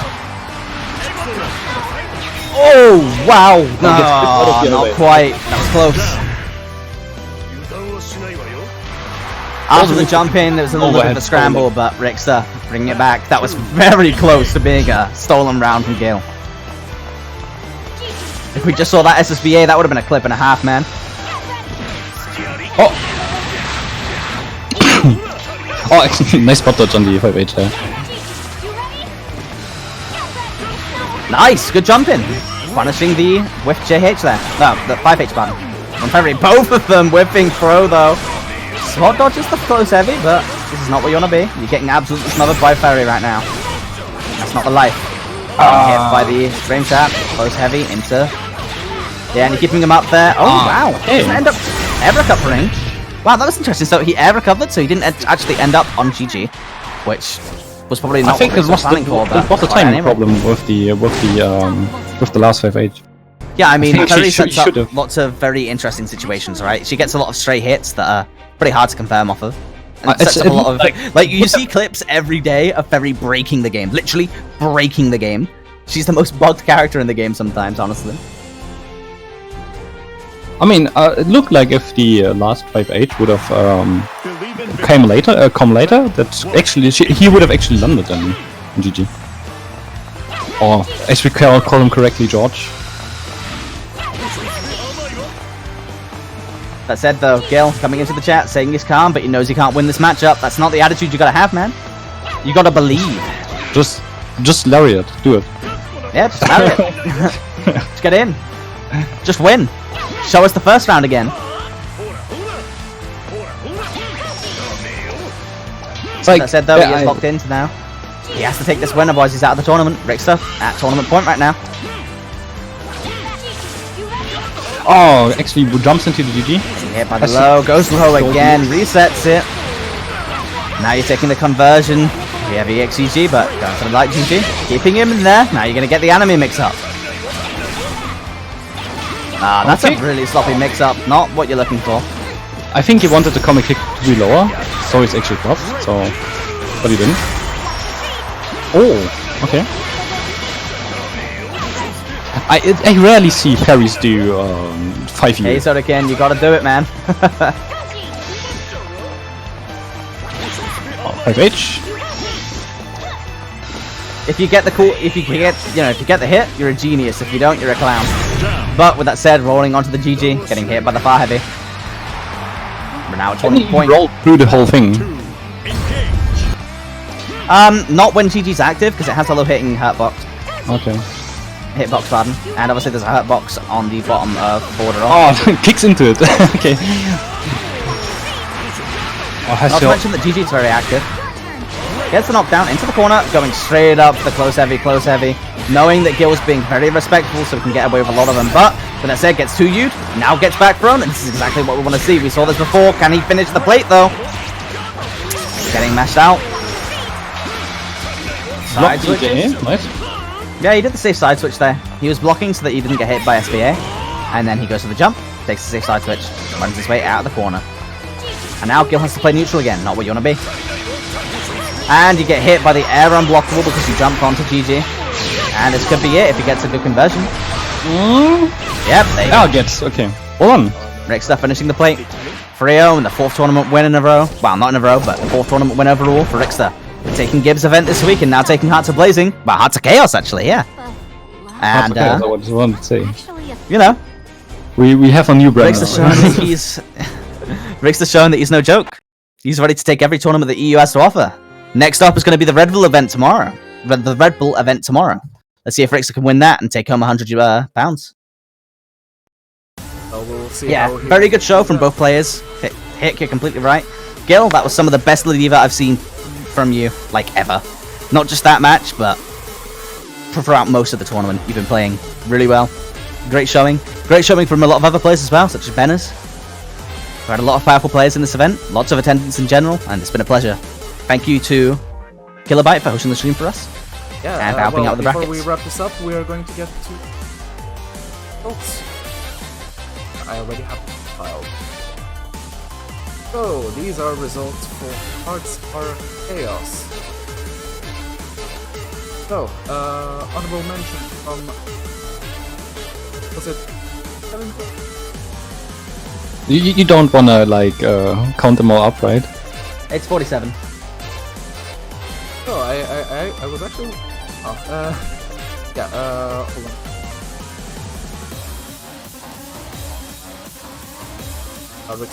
Rickster versus Stolma 3-0. Closes the tournament with a win.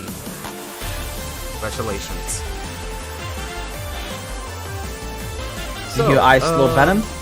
I'm gonna I go did quickly indeed. through this. Thank you for participating. Kronk, Pele, Bento Aron, Lasagna, Gopal, Mao, Paul, Toodles, Trust His Line, Milk, Morph, Saker, Cynical, Zenis, Streampump, Touchstream, DG Chocolate, Alright, Yazuyumaru, TL, Travis, Zavid, Simatron, Gayahad, Stat MD, Adrip Drippin, Maka, King Lord of Master, New, Vito, Kajis, Wikinon, Momo, Yamaviko, Selin, Ono, Gainer, and Lord Venom. Thank you, everyone, for participating in this massive event. Did you just say 47 names? That didn't feel like 47 names. Yeah, I went through. Holy hell. I told you, man. What a beast! Maybe you That wanna was count quick. them. Yeah, maybe you want to do that again. No, should I do it again? No, going to the top 8, we have on the 7th place tie, Wendon and Breaker. 5th place tie, we have Nabs and Sonia Chen. Then on the 4th place, Banners. 3rd place, Kishi, Lancelot. Pretty solid Lancelot play. Really impressive to watch. Technical backseat. Then, 2nd place we have Gil Stole My Ride with Diva. Really good stuff. I was actually kind of rooting for him. Then we have Rickster. And Fairy Hell does not end. And he's the tourney winner for House of Chaos. Collaborative event, Breaking the Chaos, and Hearts are Blazing. If you're interested in more Granblue events, we've got quite a lot throughout all of the weeks now. We have ATC, usually on Saturdays, but again, be collab, because tomorrow we have Red Bull. Red Bull is a EU PC event. There's £100 on the line, so if you're interested in winning some money or playing some Granblue, head on in. Outside of that, on Sunday we have more matches. On Tuesdays we have more matches. On Wednesdays we have more matches. There are events everywhere. So if you're interested, follow me on Twitter. I'm pretty much posting about all of them all the time. If you're interested, head into Hearts of Blazing. Every single one that I know of is being advertised there. We even had another event, the French event, being ran underneath this event right now by the French community. So again, all the ones that I know about, I'll do the best to keep you guys informed. The ones that I don't know about, can't help it. But with that said, great event, everyone. Thank you for turning up. Thank you to Killer for hosting the stream for us and working with us in this collab. And it's time for my part. So, I represent Awakening the Chaos. Awakening the Chaos is a community that hosts a a variety of fighting game tournaments every 2 weeks. So this ends up with every week having something new to play every time. We are open to suggestions every time, so feel free to suggest anything. Our tournaments are highly regular, mostly ranging from Fridays to Sunday. Friday, Saturday, and Sunday. We usually host BB Tag, Mini Clear, Rumble Versus, Multi Blood, and much more. Next week, we are hosting Mini Clear on Friday, BB Tag on Saturday, and the Healthy on Sunday. Isn't it Maintenance Bowl? If you'd like to know more, what? Wasn't it Maintenance Bowl? Oh yeah, it was Maintenance Bowl. Yeah, that's a fighting game. So, if you'd like to know more, then feel free to follow at AECFGC. And a big thank you to Hearts Are Blazing for letting us organize and host this tournament today. Really, thank you a lot, Benji. It was really No worries, fun. man. I always want to do anything I can to keep the EU scene going strong, honestly. It's all I want. Grand Blue, EU, some EU Grand Blue tournaments. Supporting the scene, keeping it going, they're being so amazing. Again, events like this, they practically run themselves. Everyone turning up to their matches, hopping onto the cabs. A couple of times, giving us the old mix-up, green cab, red cab, the 50-50. But aside from that, they've run these events themselves. It wouldn't be possible without them. So thank you to all the viewers and all of the attendees in the event, and all of the members of the community on Hearts of Blazing and Awakening the Chaos. If you're interested in more, Yeah, indeed. Thank you very much. just follow the That was space. Great, and if you don't mind hopping on to our Awakening the Sky tournaments, feel free to come try. Any tournament organizer would love to have you as commentator. In any case, we'll start wrapping this up. So, thanks everyone for participating, and everyone for watching, and we'll see you. Hearts Are Blazing, and next Awakening the Chaos tournament. See you guys. much. Have a good one. See ya. Good night.